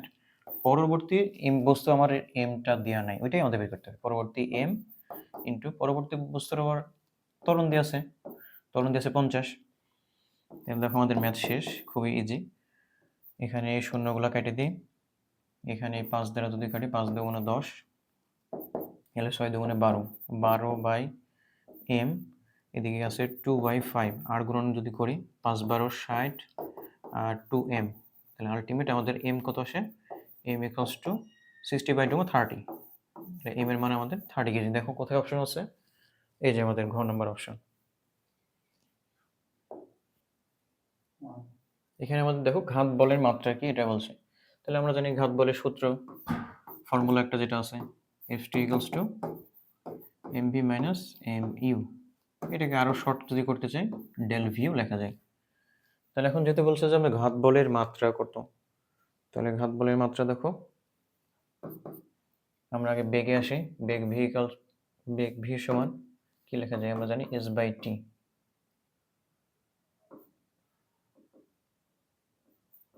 দেখো এটার মাত্রা কত, এস মানে কি সরণ, সরণের হচ্ছে লেন্থ ক্যাপিটাল এল, আর টি এর হচ্ছে টি। তাহলে এটা যদি হয় এল টি ইনভার্স 1, তাহলে আমাদের সাথে জাস্ট খালি এম গুণ আছে, তাহলে এম এর পরিবর্তে আমরা কি জানি ক্যাপিটাল এম হয়, তাহলে ক্যাপিটাল এম দাও, আর ডেল ভি মানে কত মাত্রা পেলাম এল টি ইনভার্স 1। এই যে, তাহলে এই যে আমাদের এম এল টি ইনভার্স 1। তাহলে দেখো এটা কোথায় আছে আমাদের অপশন, দেখি এই তো ক নাম্বার। তাহলে এটাই আমাদের অ্যান্সার। পরবর্তীতে দেখি আমরা বলের মাত্রা সমীকরণ কত, এটা তো খুব ইজি জানোই তোমরা। দেখো এফ ইকুয়ালস টু কি এম এ, এখন এটা আমরা বের করি, এ সমান কি লেখা যায় del V divided by del T. তাহলে ভি এর মাত্রা সমীকরণ কি জানি আমরা এল টি ইনভার্স 1 ডিভাইডেড, আর শুধু টি কি ক্যাপিটাল টি। তাহলে দেখো এটা কি লেখা যায় এল টি ইনভার্স 2, আর জাস্ট খালি এখানে আমাদের এম গুণাকার আছে, আমরা জানি ভরের মাত্রা কি ক্যাপিটাল এম, তাহলে ক্যাপিটাল এম দিয়ে দাও। আর ত্বরণের কি এল টি ইনভার্স 2, তাহলে এটাই হচ্ছে আমাদের বলের মাত্রা। দেখো কোথায় আছে এটা option M L T inverse 2, এই তো খ নাম্বার হচ্ছে আমাদের অ্যান্সার। পরবর্তীতে আমরা আসি তড়িৎ চৌম্বকীয় বলের ক্ষেত্রে বাহক কণা কোনটা। তড়িৎ চৌম্বকীয় ক্ষেত্রে বাহক কণা হচ্ছে আমাদের ফোটন কণা। আমাদের যে চারটা যে মৌলিক বল ছিল এটা প্রত্যেকের জন্য আলাদা আলাদা আছে কিন্তু, যেমন মহাকর্ষের জন্য তোমার গ্র্যাভিটন কণা, তারপরে তোমার দুর্বল নিউক্লিয় বলের জন্য যে বোসন, তারপর সবল নিউক্লিয় বল আছে। এই চারটা বলের জন্য চারটা কণা আছে। এই চারটা কণা যদি আমাদের মুখস্থ রাখি তাহলে ইজিলি বুঝতে পারবে। এটা জাস্ট মুখস্থ, এখানে কোনো কিছু আসলে বোঝানোর বা এরকম কিছু নেই। তো পরেরটা দেখো 100 কেজি ভরের একটা লিফট 1.8 মিটার পার সেকেন্ড ত্বরণে নিচে নামছে এবং লিফটের মধ্যে দাঁড়ানো একজন 60 কেজি ভরের একজন ব্যক্তি কত বল অনুভব করবে। নট লিফট, এখানে লিফটের ওজন কাউন্ট হবে না, জাস্ট কি বলছে ওই যে ভরের একজন ব্যক্তি কত ভর 60 কেজি, সে কত বল অনুভব করবে। তাহলে আমরা ইজিলি আমরা জানি এফ ইকুয়ালস টু এম, এ হওয়ার কথা, কিন্তু যখন লিফট থাকে তখন জি প্লাস মাইনাস এ থাকে, এটা তো জানো। যেহেতু এখানে ত্বরণ নিচে নামছে সুতরাং এখানে কি হবে, এখানে অবভিয়াসলি মাইনাস হবে, এই যে জি মাইনাস এ। আর যদি উপরে উঠতো তাহলে আমরা কি লিখতাম, তাহলে প্লাস লিখতাম। এই কনসেপ্টটা আমাদের মনে রাখতে হবে। তাহলে এম এর মান কত দিয়েছে 60, আর দেখো জি এর মান হচ্ছে 9.8 আমরা জানি, মাইনাস এ এর মান কত 1.8। দেখো এখানে আমরা আসলে সুবিধার্থে 10ও ধরতে পারতাম, কেন 9.8 ধরলাম, আমরা দেখছি যে এর মানটা 1.8 আছে, তার মানে বুঝে গেছে 9.8 1.8 ইজ এ কাছাকাছি রিলেভেন্ট, অবশ্যই তোমার যোগ বিয়োগ সুবিধা হবে। ওইভাবে কোশ্চেন সেট করা থাকে, এর জন্য প্যানিক হওয়ার কিছু নেই। 9.8 থেকে 1.8 বাদ দিলে কত হয়, তাহলে তোমার 9, তাহলে 8 হবে। তাহলে এটা দিয়ে গুণ করলে 6 48, 480 নিউটন। দেখো আমাদের কোথায় আছে অপশন, এই যে আমাদের অপশন খ। পরবর্তী আমাদের যাই কোশ্চেনে, কি বলছে দেখো একটা বস্তুর 5 নিউটন বল প্রয়োগ করা হলে বস্তুটার ত্বরণ এত হয়, বস্তুটার ভর কোথায়। খুবই ইজি একটা ম্যাথ, আমরা তো জানি যে তোমার বলের সূত্র F equals to M A, বস্তুটার কি চাইছে ভর কত, তাহলে ভর M equals to F by A. তাহলে এফ এর মান দিয়েছে কত, এফ এর মান দিয়েছে 5, এ এর মান দিয়েছে 3, এটাকে দ্বারা ভাগ করলে দেখো কত আসে, 5 এর মধ্যে 3 একবারই যায়, তারপর বাকি থাকে কত 2, তাহলে 2 আর 0, তার মানে কত বার যাবে 3 6 18, তার মানে 6 7। দেখো কাছাকাছি কত, কোনটা অ্যান্সার, এটা হচ্ছে 1.67। 1.67 নাই ডিরেক্টলি, কিন্তু দেখো আমাদের অপশন আবার চেক করতে হবে। এটাই হচ্ছে অ্যাডমিশনের খেলা, যে কাছাকাছি অ্যান্সার আসছে কিন্তু আমাদের এরকম হওয়ার প্রশ্ন ওঠে না যে আমার প্রশ্ন ভুল। দেখো এখন 1.67, তার মানে অলরেডি ডের ক্রস করে ফেলেছে, তার মানে এখানে 2 আছে, 2.66 গ্রাম আছে, কেজি আছে, 2 কেজি আছে। দেখো এখানে ভরের তো বা স্ট্যান্ডার্ড আমরা কি জানি কেজি জানি, সুতরাং এটা তো বসানোই লাগবে, সুতরাং এটা হওয়ার কোনো অপশন নেই। এটা হবে যেহেতু আমার 1.67 এর কাছাকাছি একটাই মান আমাদের 2, এটা ছাড়া আমাদের অন্য কোনো মানটাই আমাদের ভ্যালিড করছে না। এককের দিকে তাকাতে হবে, প্লাস আমাদের যে ইউনিট আছে ওইটা কাছাকাছি নিতে হবে। সো আমাদের স্ট্যান্ডার্ড আনসার হচ্ছে ঘ নাম্বার। পরবর্তীতে আমরা আসি, দেখো 30 কেজি ভরের একটা স্থির বস্তুর বেগ 2 মিনিটে বৃদ্ধি করে এত উন্নীত করার জন্য বস্তুটার উপর কত বল প্রয়োগ করতে হবে। তাহলে বল F ইকুয়ালস টু, যেহেতু এখানে ২টা বেগে আসছে, সুতরাং আমাদের এই যে এই সূত্রে যাইতে হবে mv minus mu divided by t। তো আমরা এখানে আরেকটু শর্টে লিখতে পারি v minus u by t। তাহলে দেখো m এর মান কত দেওয়া আছে 30 কেজি। তাহলে দেখো 30 কেজি, বেগ v কত 2 মিনিটে বৃদ্ধি করে এত উন্নীত করে, মানে শেষ বেগ এটা। তার মানে শেষ বেগ আমরা বলেছিলাম যে কিলোমিটার পার আওয়ার থাকলে খুব ইজিলি মিটার পার সেকেন্ড কিভাবে কনভার্ট করবা, জাস্ট ওইটাকে 3.6 দ্বারা ভাগ, 3.6 কে দেখো এটা দ্বারা ভাগ করলে 10 মিটার পার সেকেন্ড হবে। ক্যালকুলেশনগুলো কিন্তু অবশ্যই শিখে নিতে হবে, ছোটো ছোটো ক্যালকুলেশন। তাহলে এটা যদি 10 হয় মাইনাস স্থির বস্তুর বেগ, তাহলে স্থির আদি বেগ কত 0 ডিভাইডেড বাই টি। টি কত দেখো কয় এই যে 2 মিনিটে বৃদ্ধি, 2 মিনিট মানে কত 120 সেকেন্ড অবভিয়াসলি। তাহলে দেখো আমরা একটু ক্যালকুলেশন করি, 30 ইন্টু 10 কত 300 ডিভাইডেড বাই 120। দেখো এটাকে আমরা ছোটোভাবে ক্যালকুলেশন করি, 30-এর মধ্যে 12 কয়বার যাবে, 3 বার 36 না 2 বার যাবে, তার মানে 2.6 যদি 0 থাকে তাহলে 5 বার 60, 2.5। দেখো 2.5 কোথায় আছে, এই যে আমাদের আনসার।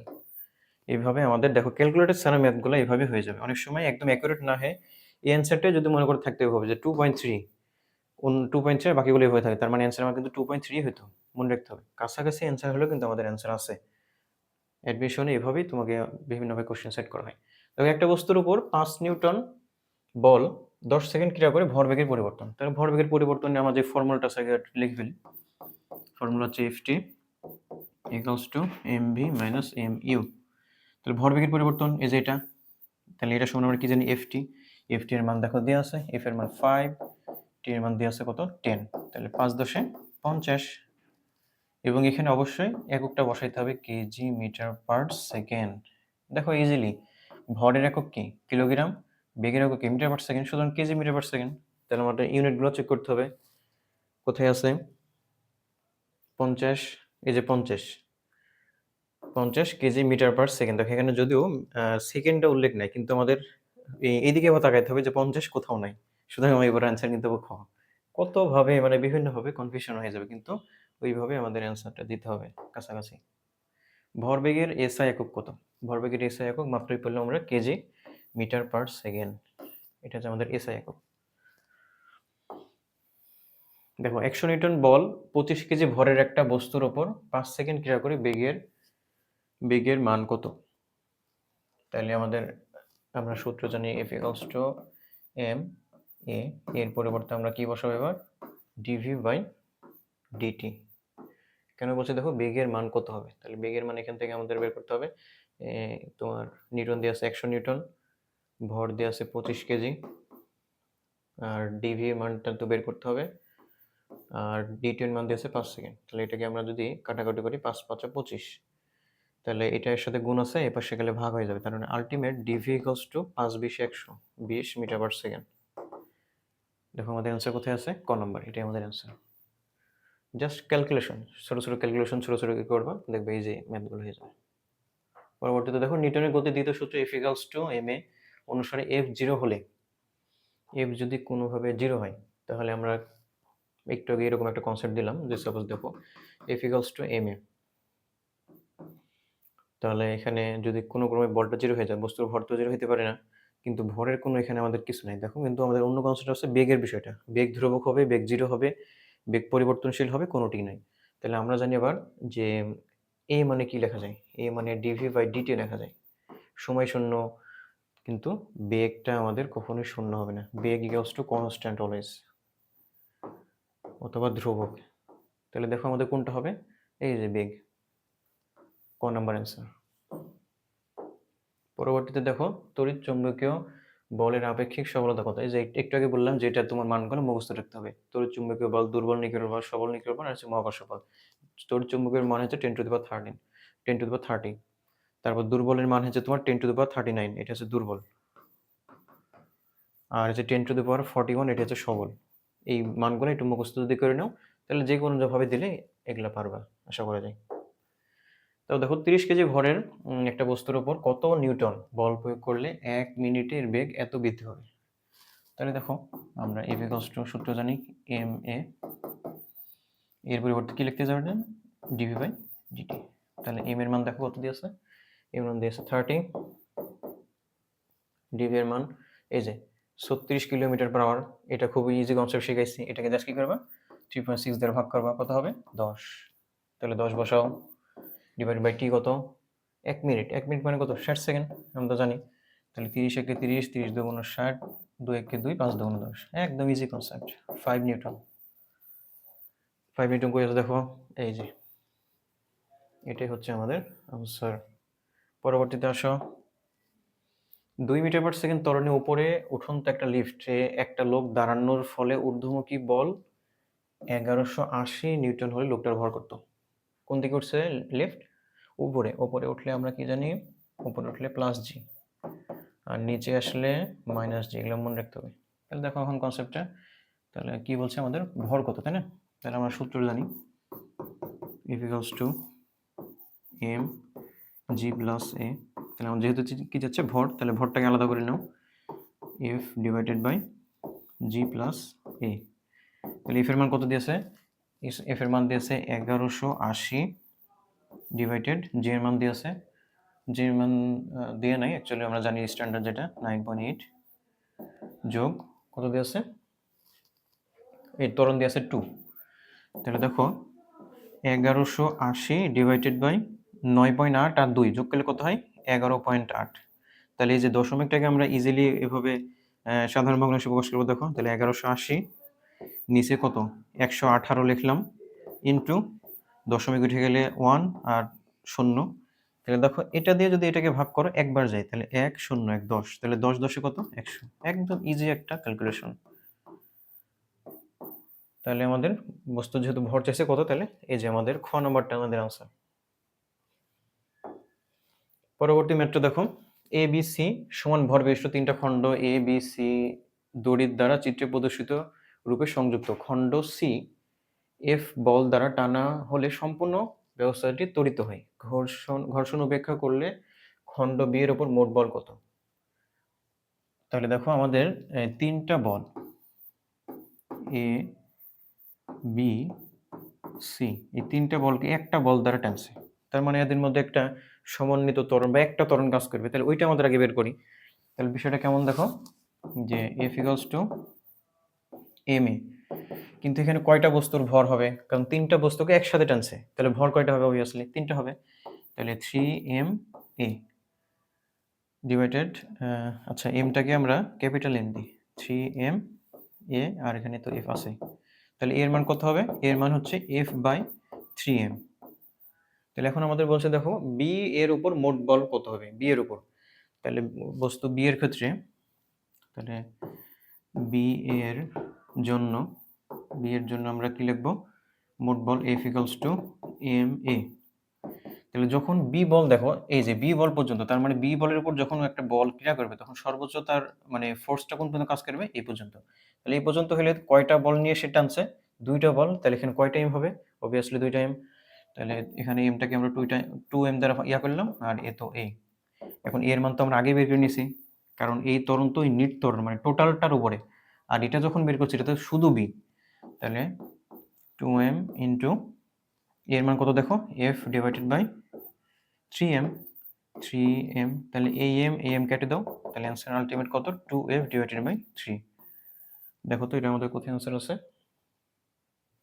এই যে 2f ডিভাইডেড বাই 3, এটা হচ্ছে আমাদের অ্যান্সার। তারপর দেখো নিচের কোনটা সংরক্ষণশীল বলের ক্ষেত্রে অসত্য নয়? বাংলা ভাষা বুঝতে হবে এখানে কিন্তু। অসত্য মানে তো মিথ্যা, এটা জানি। অসত্য নয় এর মানে কি হবে? এর মানে কিন্তু আবার সত্য। এই বাংলা কথাগুলো কিন্তু খুবই প্যাচ দেয় এবং এই জায়গাতে ছেলেপেলে ভুল করে চলে আসে। দেখো অসত্য মানে মিথ্যা, এটা জানি, কিন্তু তাহলে বলছে মিথ্যা নয়। মিথ্যা নয় মানে কি? সত্য। তাহলে এখন মানে আলটিমেট অ্যান্সারটা যদি তুমি নিজেই সহজ করে নাও, সংরক্ষণশীল বলের ক্ষেত্রে সত্য কোনটা? তাহলে দেখি আমরা, শক্তির অপচয় ঘটে। শক্তির তো অবশ্যই সংরক্ষণ বলের শক্তির অপচয় হয় না, কারণ সেটাকে কনজারভেটিভ করা যায় এক জায়গা থেকে। কৃতকাজ পুনরুদ্ধার করা অসম্ভব নয়। এই দেখো এখানে দেখো আবার কি প্যাচ দিছে, কৃতকাজ পুনরুদ্ধার করা অসম্ভব নয়। অসম্ভব মানে তো যেটা সম্ভব নয়। আর অসম্ভব নয় মানে কি, তার মানে যেটা সম্ভব। বাংলা কথার প্যাচটা যদি মানে ধরতে পারো তাহলে ইজিলি অ্যান্সার দিতে পারবো, আর যদি না হয় তাহলে এটা অবশ্যই ভুল ভুল হয়ে যাবে। তাহলে বিষয়টা দেখো যে নিচের কোনটা সহকর্মী বলের ক্ষেত্রে সত্য। তার মানে এটা হচ্ছে ২ নম্বর অ্যান্সার, যে কৃতকাজ পুনরুদ্ধার করা সম্ভব এটা। ৮০ কেজি না ৮৫০ কেজি ভরের একটা গাড়ি সমত্বরণে গতিশীল। গাড়ির উপর ক্রিয়ারত লব্ধি বল নির্ণয় করতে কোন সূত্র প্রয়োগ করতে হবে? এত কেজি ভরের একটা গাড়ি সমত্বরণে, যেহেতু সমত্বরণের কনসেপ্ট প্লাস বল, তার মানে এটা obviously F equals two ma।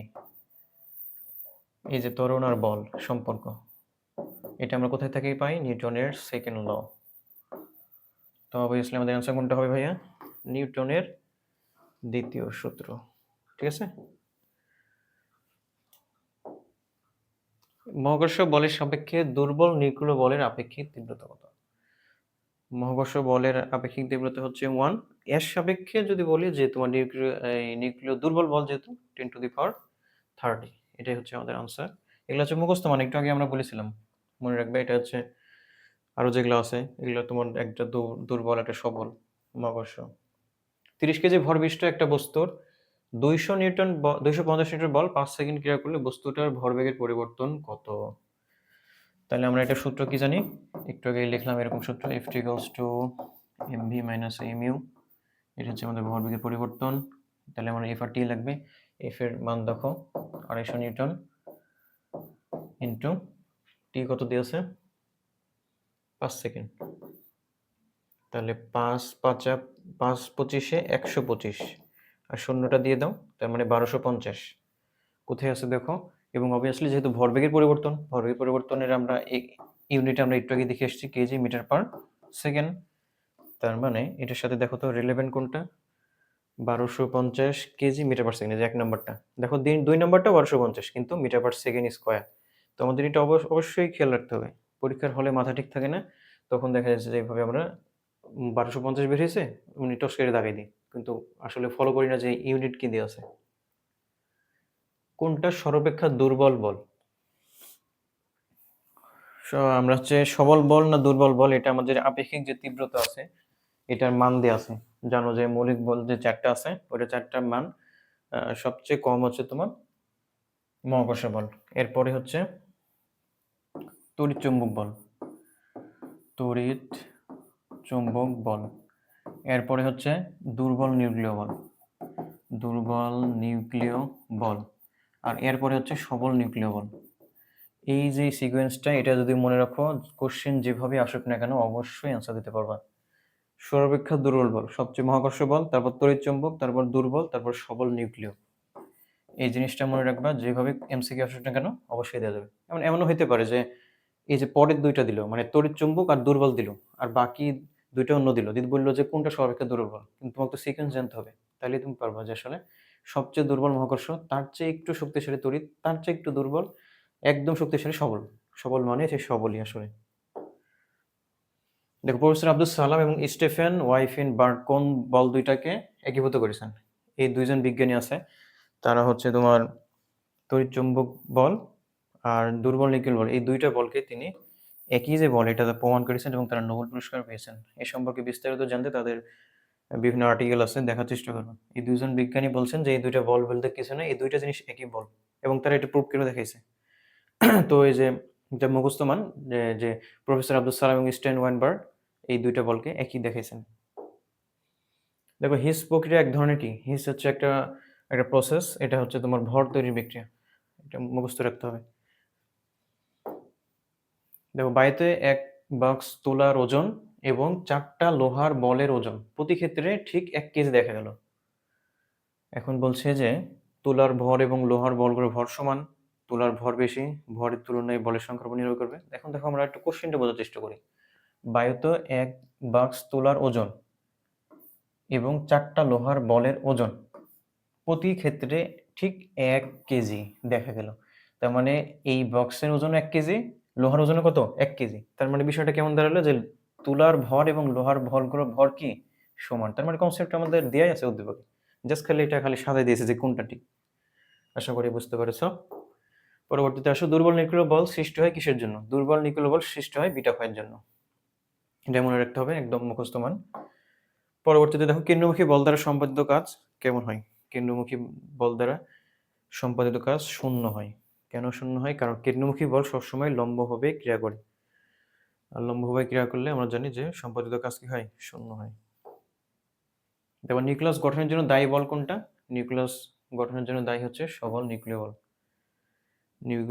এটা হচ্ছে মুখস্থ মান। ৪ টা বল আছে, ৪ টা যে মৌলিক বল আছে, ৪ টা মৌলিক বলের শ্রাব্যতার পাল্লা পরিবা কোনটা যেন দায়ী কণা, এটা একটা।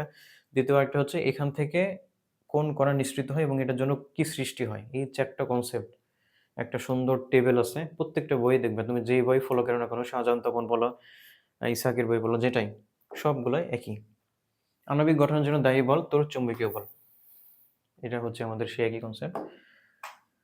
দেখো টর্কের অপর নাম কি? টর্ক টর্ক তখনই সৃষ্টি হয় যখন সেখানে এরকম ঘূর্ণন, কেন্দ্রমুখী, বিমুখী এই টার্মগুলো আসবে।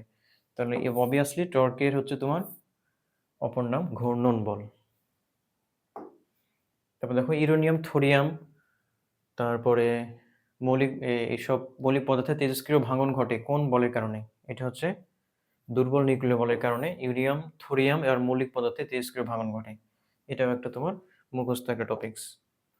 দেন আমাদের আসম ডিপি ডিটি এফ হলো কি? আইনস্টাইন, গ্যালিলিও, নিউটনের দ্বিতীয় সূত্র, অবভিয়াসলি নিউটনের দ্বিতীয় সূত্র। এটা আমরা সেই প্রথম লেকচারে প্রথমে যখন তোমাদের পড়েছিলাম ইফিক্যাল স্ট্রিমে, এখান থেকে আমরা ডিপি বাই ডিটি মানে ভরবেগের যে আমাদের পরিবর্তন কিভাবে কি হয় আমরা ডিটেলস আলোচনা করছি। এটা কোশ্চেনটা মেডিকেলের এডমিশন টেস্টে হচ্ছে 16-17 আসছে যে কোন নির্দিষ্ট ভরে বস্তুর গতিশক্তি ভরবেগের সাথে সম্পর্ক। তাহলে আমরা এই যে গতিশক্তি আর ভরবেগ এই দুইটা টার্ম আমাদের ফর্মুলায় নিয়ে আসার চেষ্টা করবো। তাহলে আমরা এই যে লিখে দেখো, আমরা জানি equals to half M V square. তাহলে আমাদের কি বলছে? ভরবেগ। তাহলে আমরা ভরবেগের এই কনসেপ্টটা নিয়ে আসার চেষ্টা করতে হবে। তাহলে দেখো হাফ এম ভি, আর নিচে যদি ভি রাখো, তারপরে হাফ এম ভি, আর হচ্ছে আর উপর নিচে হচ্ছে আমাদের এম গুণ হবে। এখানেও যদি একটা এম গুণ করে দাও, তাহলে দেখো কেমন আসে বিষয়টা, যে হাফ, এখানে এমভি, এখানেও এমভি। তাহলে এমভি এমভি কয়টা এমভি হলো? তাহলে স্কোয়ার হয়ে গেল, আর নিচে কি এম। আর এই এমভি আমরা কি জানি যে ভরবেগ M P equal to M V. তাহলে পি এর মানটা বসাই দিই আমরা, পি স্কোয়ার বাই এখানে এম।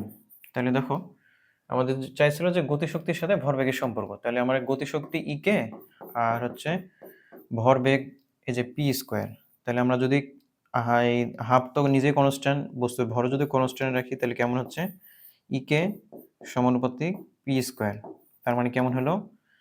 যে গতিশক্তি ভরবেগের বর্গের সমানুপাতিক। এই যে দেখো বর্গের সমানুপাতিক, আমাদের আনসার হচ্ছে গ। তারপর টাইপ 2, আমাদের টাইপ 1 শেষ করলাম, বল এবং বলের ঘাত। এরপরে দেখো টাইপটা হচ্ছে ঘর্ষণ। ঘর্ষণের সাথে আমরা প্রত্যেকেই পরিচিত। যেমন আমরা হঠাৎ মনে করো যখন এরকম সাইকেল নিয়ে পড়ে যাই বা হাঁটতে গিয়ে পড়ে যাই, তখন এই বিষয়টা আমাদের খুব মাথায় আসে। যে সাপোজ বর্ষার দিনে স্যান্ডেল বা আমাদের জুতার যদি তলা একদম ক্ষয়ে যায়, ওখানে দেখা যাচ্ছে কোনো স্লিপার একটা জায়গায় পা দিলাম, আমরা একদম এর সাথে সাথে পড়ে গেলাম। তার মানে কি আমাদের যে স্যান্ডেলের যে একটা খাঁজকাটা থাকে, জুতার একটা খাঁজকাটা থাকে, ওইটাই কিন্তু আমার ঘর্ষণ করে। যার দরুন আমি কি করি? না, যার দরুন আমরা হাঁটার ফলে আমরা কিন্তু পড়ে যাই না। ঠিক তেমনি গাড়ি, যখন আমরা সাইকেল, হোন্ডা যেই গাড়ি হোক না কেন, যখন আমরা চালাই, টায়ার যখন একদম পুরা একদম মসৃণ হয়ে যাবে, তখন ব্রেক চাপলেও ওই গাড়ি দেখা যাচ্ছে চলে যাচ্ছে, মানে অ্যাক্সিডেন্ট হয়ে যাবে। কিন্তু যখন টায়ারের এই খাঁজকাটাটা বজায় থাকবে, তখন ব্রেক পেলে ঘর্ষণ হবে, আর ঘর্ষণ হলে তখন অ্যাক্সিডেন্টটাকে এরকম কমানো সম্ভব, রোধ করা সম্ভব। তো ঘর্ষণের সাথে আমরা প্রত্যেকেই পরিচিত। তাহলে দেখো ঘর্ষণ যে টপিকস, ঘর্ষণে আমরা কি কি দেখবো?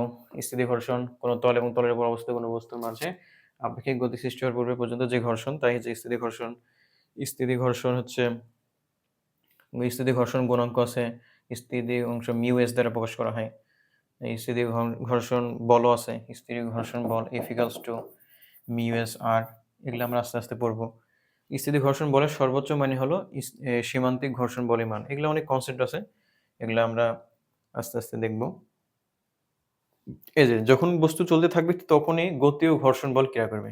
এই যে আমরা মাত্র দেখলাম স্ট্যাটিক এটা হচ্ছে তোমার স্থিতি। আর যখন এই যে নিচে কে থাকবে তখন এর মধ্যে মানে গতি, যে একটা বস্তু গতিশীল অবস্থায় কতটুকু ঘর্ষণ উৎপন্ন করবে, এখানে ঘর্ষণ সহগ কত, এরকম যখন বল থাকবে বা বলবে যে গতি ঘর্ষণ গুণাঙ্ক নির্ণয় করো, তখন F K equal to mu K R, স্থিতি ঘর্ষণ F M S max mu S R, এটা আমরা এভাবে বলতে পারি। তো সামনে এরকম রিলেভেন্ট যে টপিকস এখান থেকে কি কোশ্চেন হয় এগুলো আমরা একটু বোঝার চেষ্টা করি। এখানে আমাদের যে কোশ্চেনটা সেটা বলছে যে এম ভরের একটা ব্লক আন্তঃতল বেয়ে উপরের দিকে উঠছে এবং ব্লকটি সমবেগে চলবে। তাহলে এরকম ক্ষেত্রে আমাদের উপাংশ যে ভেক্টর আছে এটার কনসেপ্ট ক্রিয়া করবে। দেখো উপাংশ ভেক্টরের যে বিষয়টা এমন যে একটা আনত তল যদি কল্পনা করি, এখানে সে আমাদের বস্তুটা, তাহলে আমাদের ঠিক নিচে বরাবর কি ওজন ক্রিয়া করে, আর ওজন ডাব্লিউ ইকুয়ালস টু আমরা জানি এমজি। আর এই এমজিটাই এখানে দুইটা উপাংশে ভাগ হয় এবং এখানে একটা তোমার কোণ উৎপন্ন করে, এটাই পরবর্তীতে এমজি কস থিটা এবং এমজি সাইন থিটা, এই দুইটা উপাংশে ভাগ হবে। এবং ঠিক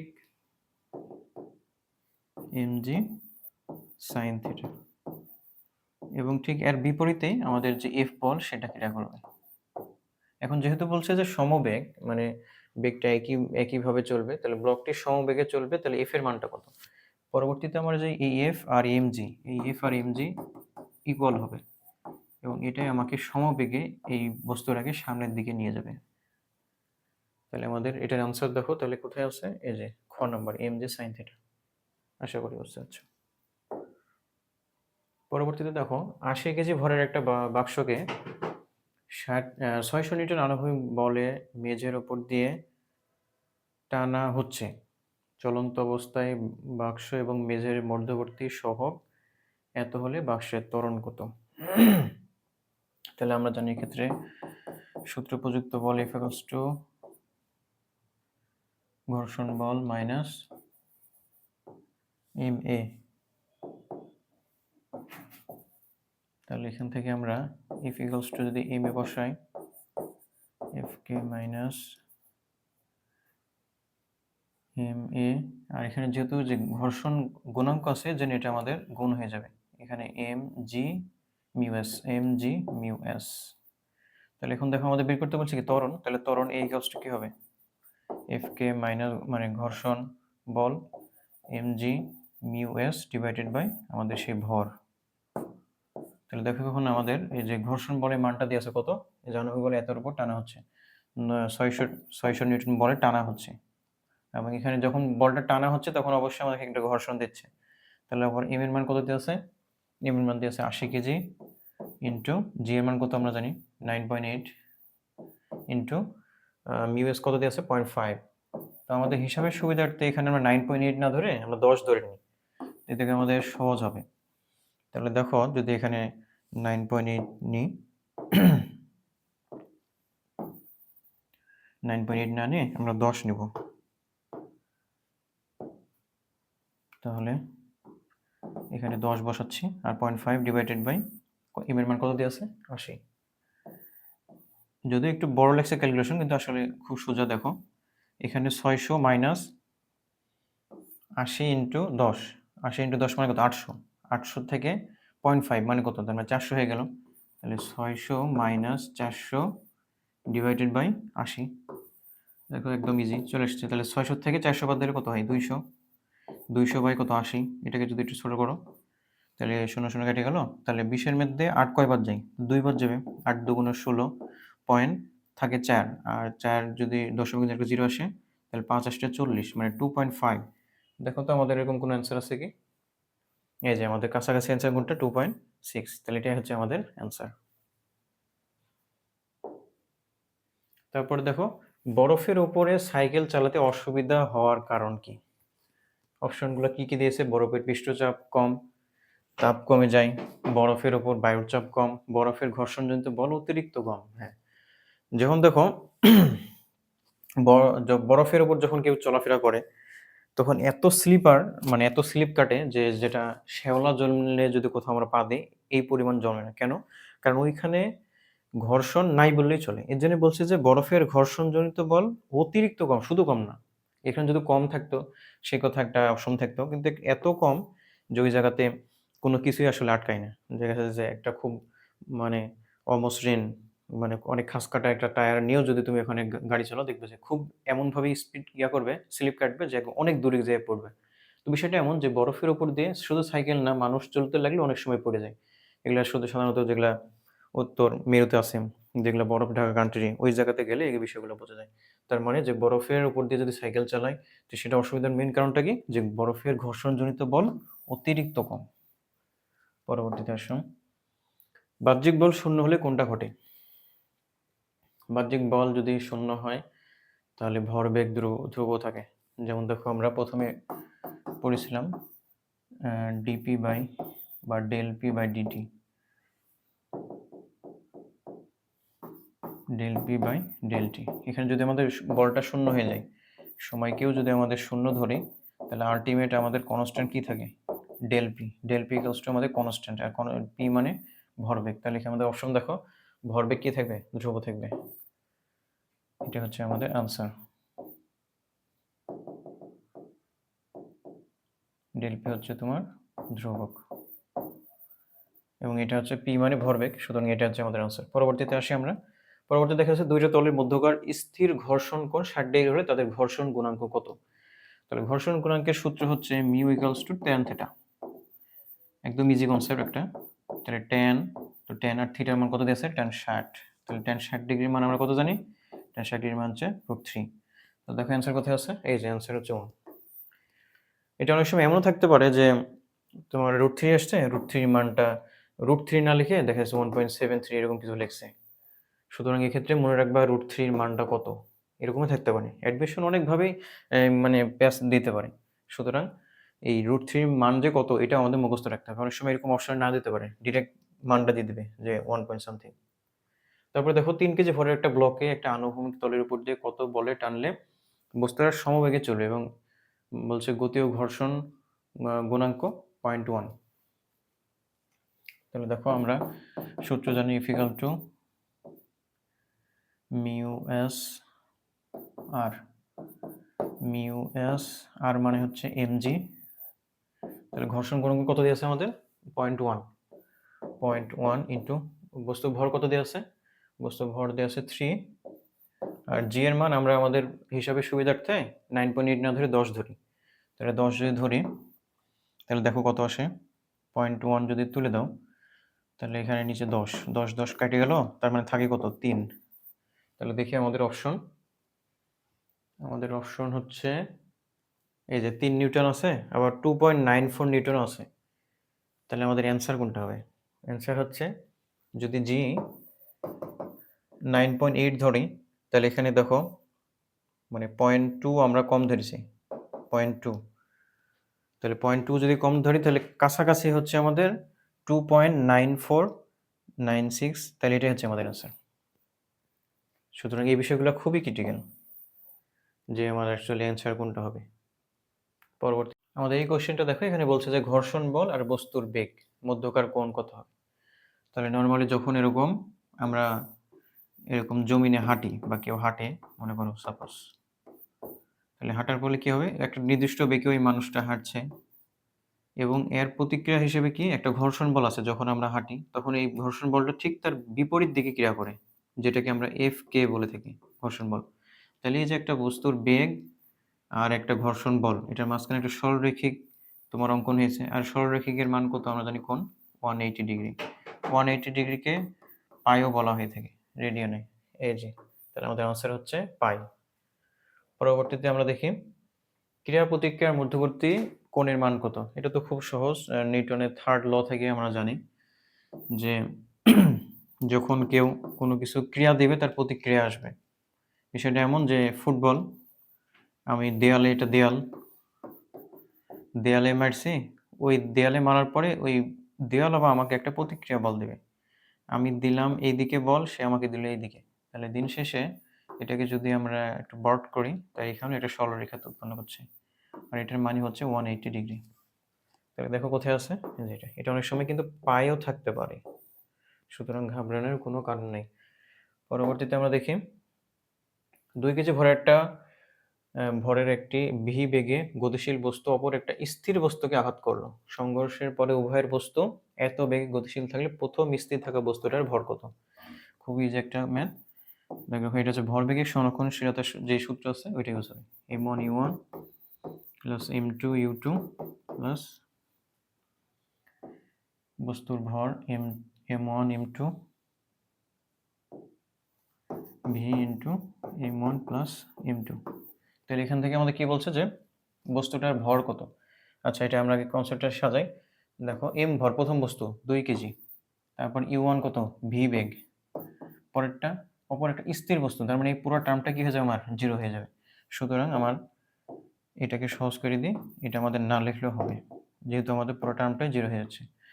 তাহলে দেখো পরবর্তীতে বলছে যে সংঘর্ষের পরে উভয় বস্তু কত হয়েছে, v/4 বেগে, তার মানে এই যে কমন ভি সেটা কত, v/4 থাকলে প্রথমে স্থির থাকা বস্তুটার ভর কত।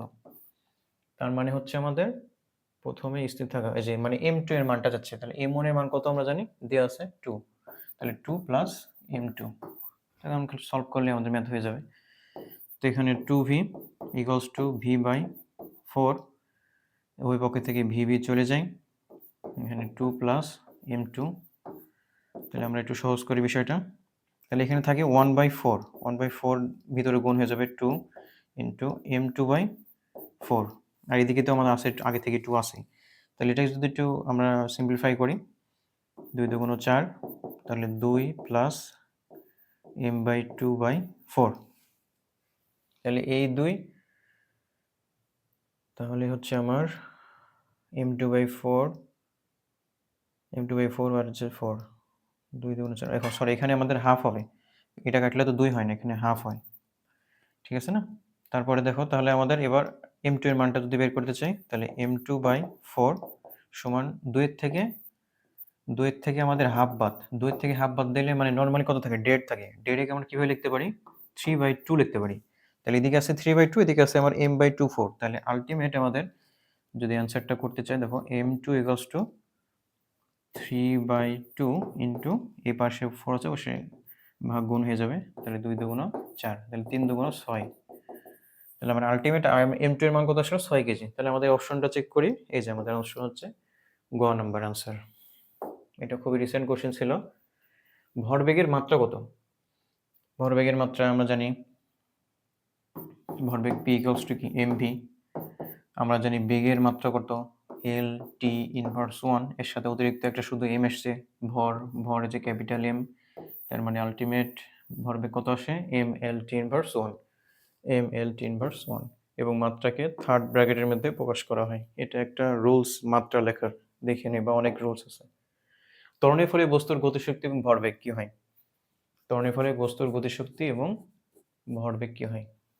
আমরা জানি E equals to half M V square.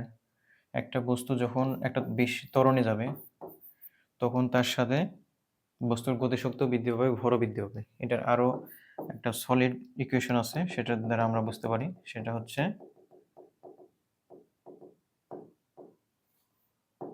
এই যে F T equals to M V minus M U, তারপরে F equals to M A. যে দিক দিয়ে যাই না কেন, আমাদের যে ভরবেগ, যে গতিশক্তি, এই প্রত্যেকটার ক্ষেত্রে যদি ত্বরণ বৃদ্ধি পায়, ত্বরণ বৃদ্ধি পাওয়ার সাথে সাথে ভরবেগও বৃদ্ধি পায়, এর সাথে সাথে আমাদের গতিশক্তি বৃদ্ধি পায়। সুতরাং কি বলছে যে ত্বরণের ফলে বস্তুর গতিশক্তি ভরবেগ কি হবে, অবভিয়াসলি বৃদ্ধি হবে সবসময়। স্থিতিস্থাপক সংঘর্ষে সংরক্ষিত থাকে, স্থিতিস্থাপক সংঘর্ষে কি কি মানে সংরক্ষিত থাকে, সেটা হচ্ছে গতিশক্তি এবং স্থিতিশক্তি, ভরবেগ এবং স্থিতিশক্তি। আমরা জানি যে স্থিতিস্থাপক সংঘর্ষের শর্তটা কেমন ছিল, যে ভরবেগের সংরক্ষণশীলতার নীতি, যে half m1 square plus half m2 square equals to half m1 square যোগ হাফ m2 স্কোয়ার। এই যে সংরক্ষণশীলতার যে নীতি, যে বস্তুর সংঘর্ষের পূর্বে এবং পরে যে তার গতিশক্তি এবং ভরবেগ, এই দুইটাই হচ্ছে আমাদের সমান হবে। তাহলে আমাদের এখান থেকে আমরা কোনটা পাচ্ছি, এই যে বস্তুর ভরবেগ এবং স্থিতিশক্তি, স্থিতিশক্তি না গতিশক্তি হবে, বস্তুর ভরবেগ এবং গতিশীল এই দুইটা হচ্ছে আমাদের কি থাকবে? সংরক্ষিত থাকবে। এটা হচ্ছে আমাদের আনসার। ভরবেগ হচ্ছে mu আর আমাদের গতিশক্তির সূত্র কি ছিল? আমরা জানি 12 m v²। পরবর্তীতে আসো যে একটা চলন্ত বাইসাইকেলের ঘূর্ণায়নরত চাকার ক্ষেত্রে নিচের কোনটা সঠিক হবে? একটা বাইসাইকেল যখন ঘুরে তখন এটার ক্ষেত্রে কোনটা সঠিক? বলছে যে অনুবাদমূলক গতি। অনুবাদমূলকের আরেকটা ভালো নাম হচ্ছে রৈখিক গতি। স্থিতিশক্তি, ঘূর্ণায়মান গতিশক্তি, অনুবাদমূলক এবং ঘূর্ণায়মান শক্তি উভয়। তাহলে একটা সাইকেল যখন ঘোরে তখন তার রৈখিক গতিও আছে এবং সাইকেল চাকা ঘোরে ওখানে একটা obviously একটা ঘূর্ণন গতিও থাকে এবং ওই ঘূর্ণন গতির কারণে একটা ঘূর্ণন শক্তি উৎপন্ন হয়। ঘূর্ণন হচ্ছে হাফ আই ওমেগা স্কোয়ার আর হচ্ছে হাফ এমভি স্কোয়ার। রৈখিক এবং কৌণিক যেই দিকে যায় না কেন এই দুইটার ক্ষেত্রেই তার হচ্ছে অ্যাপ্রোপ্রিয়েট কনসেপ্ট। সুতরাং আমাদের এই চারটার মধ্যে রৈখিক গতি এবং ঘূর্ণন দুইটা শক্তি থাকবে। সুতরাং বলছে যে একটা সাইকেল যখন ঘুরবে তার চাকার ক্ষেত্রে কোনটা সঠিক। তারপর দেখো গাছ থেকে 0.5 কেজি ভরের একটা আম খাড়া নিচের দিকে পড়েছে। বাতাসের বাধা যদি 2.4 নিউটন হয় তাহলে আমটার ত্বরণ কত? তাহলে গাছ থেকে 0.5 কেজি ভরের একটা আম খাড়া নিচের দিকে পড়েছে এবং বাতাসের বাধা যদি 2.4 নিউটন তাহলে আমটার ত্বরণ। তাহলে আমরা জানি F equals to mg। এখানে বাতাসের ত্বরণ কত না, এখানে যেহেতু ঘর্ষণ বলের কনসেপ্ট আসবে, আমরা জানি কার্যকর বল F equals to বাধাদানকারী ঘর্ষণ বল মাইনাস mg। তাহলে এখান থেকে আমরা m ত্বরণ বলছে ma equals to fk minus mg। তাহলে আমরা এখান থেকে ইজিলি a সমান কি লিখতে পারি? এটা জাস্ট এপাশে পাঠ করে দেবো। তাহলে আমাদের দেখো আলটিমেট কি আসে? mg ডিভাইডেড বাই এপাশে আমরা mটা পার করে দিলাম। তাহলে এখন জাস্ট মান বসালে আমাদের আনসার হয়ে যাবে। f কে বাধাদানকারী বল কত ছিল? এই যে 2.4 মাইনাস m এর মান কত দিয়ে আছে? m এর মান 0.5 হাফ লেখা যায় ইনটু 9.8 কে যদি আমরা 9.8 কে আমরা j এর মান 9.8 আর হচ্ছে m এর মান দিয়ে আছে 0.5। তাহলে বাধাদানকারী বল 2.4 মাইনাস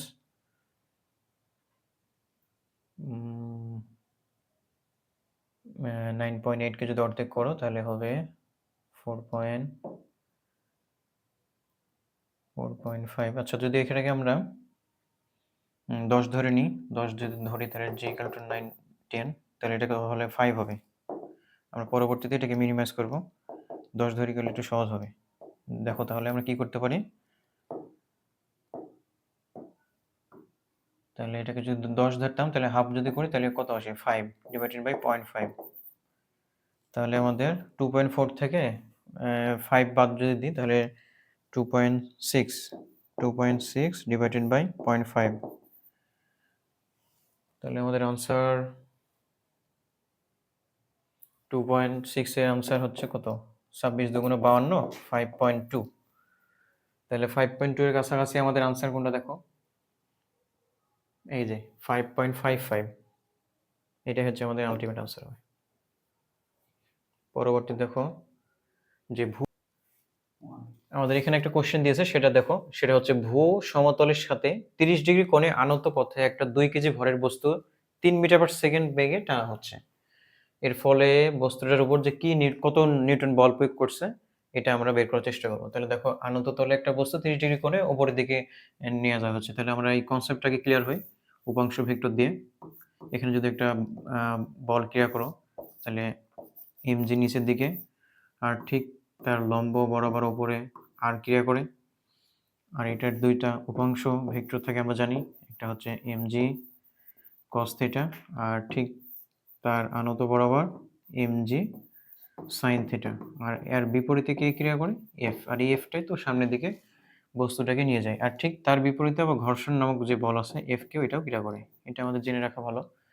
তো আমাদের এই কনসেপ্টের আলোকে আমরা একটা লাইন লিখতে পারি, সেটা হচ্ছে f minus mg sin theta equals to ma। যখন সমক বেরো তখন এই অংশটা আমাদের 0 হয়ে যাবে, কিন্তু এখানে তো সমক বলেনি। তাহলে আমাদের কত নিউটন বল? f ইকুয়ালস টু কি হবে? mg sin theta plus ma। এখন এই দুইটার মধ্যে থেকে কি কমন যায়? এ কমন যায়, সরি এম কমন যায়। এম কমন নিলে কি থাকবে?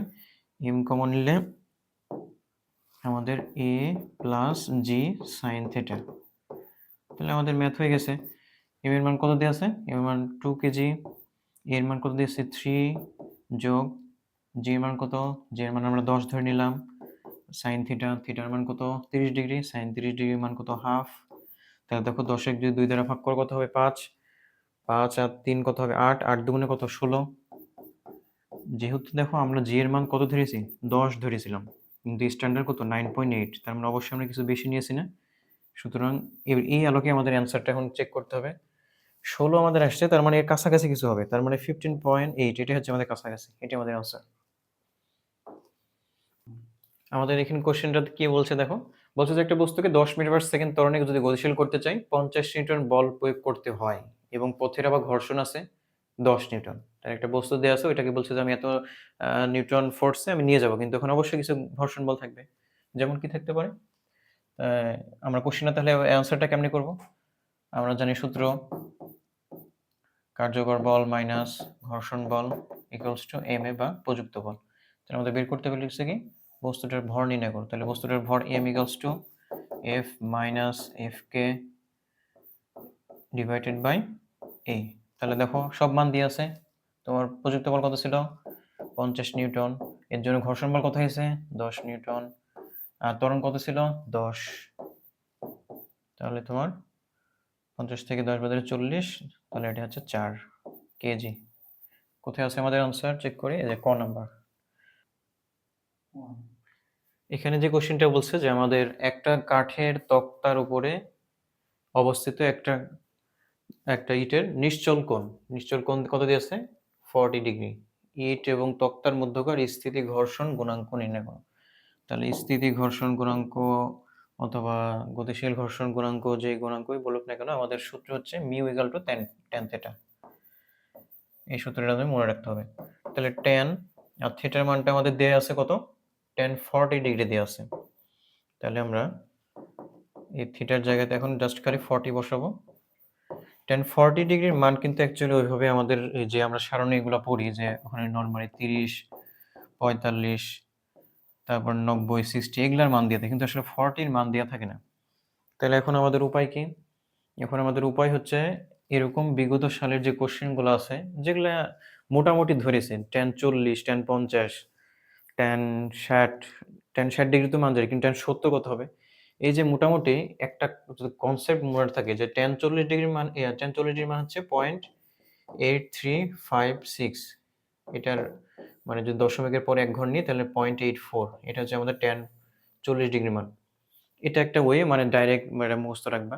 কিন্তু যদি এমন হয় যে আমার যখন অপশনের দিকে তাকাবো, অপশনের দিকে তাকালে দেখা যাবে যে tan 30 ডিগ্রি মান, tan 60 ডিগ্রি মান, সাপোজ tan 60 ডিগ্রি মান হচ্ছে √3, √3 মান দিয়েছে 1.73। এখন কোন ক্রমে দিয়েছে যে tan 60 ডিগ্রি, tan 70 ডিগ্রি মান। তাহলে tan 70 ডিগ্রির মান এবং tan 80 ডিগ্রির মান, এই যে কাছাকাছি যখন 60 ডিগ্রি বলবে তখন তো আমি ইজিলি বসাতে পারছি, কিন্তু 70 80 যখন বলবে তখন এরকম ক্ষেত্রে আমার কি হবে, একটা ট্রিক্স হচ্ছে ক্যালকুলেটরে আমাদের 70 80 ডিগ্রি মানটা জানতে হবে, কাছাকাছি মানগুলো। এতে করে কি হবে, যখন আমার অপশনে 1.73 থাকবে বা 1.02 থাকবে বা 1.96 থাকবে, তখন আমার একটা চেক করার সুবিধা হবে যে আমি তো জানি যে tan 70 ডিগ্রি মানে তো 80 ডিগ্রি মানে তো। তাহলে তো আমি 1.73 অবশ্যই স্কিপ করে কাছাকাছি যে মানটা আছে সেটা আমি আমি এই ঠিক সঠিক উত্তর হিসেবে বিবেচনা করব। এর জন্য আমাদের এটার একটা ওয়ে হচ্ছে যে এরকম উদ্ভট যদি বলে দেয় 40 ডিগ্রি কত, 70 ডিগ্রি কত, 80 ডিগ্রি কত, তখন আমরা যে বিগত সালের যে কয়েকটা কোশ্চেন আছে ওগুলা সলভ করব।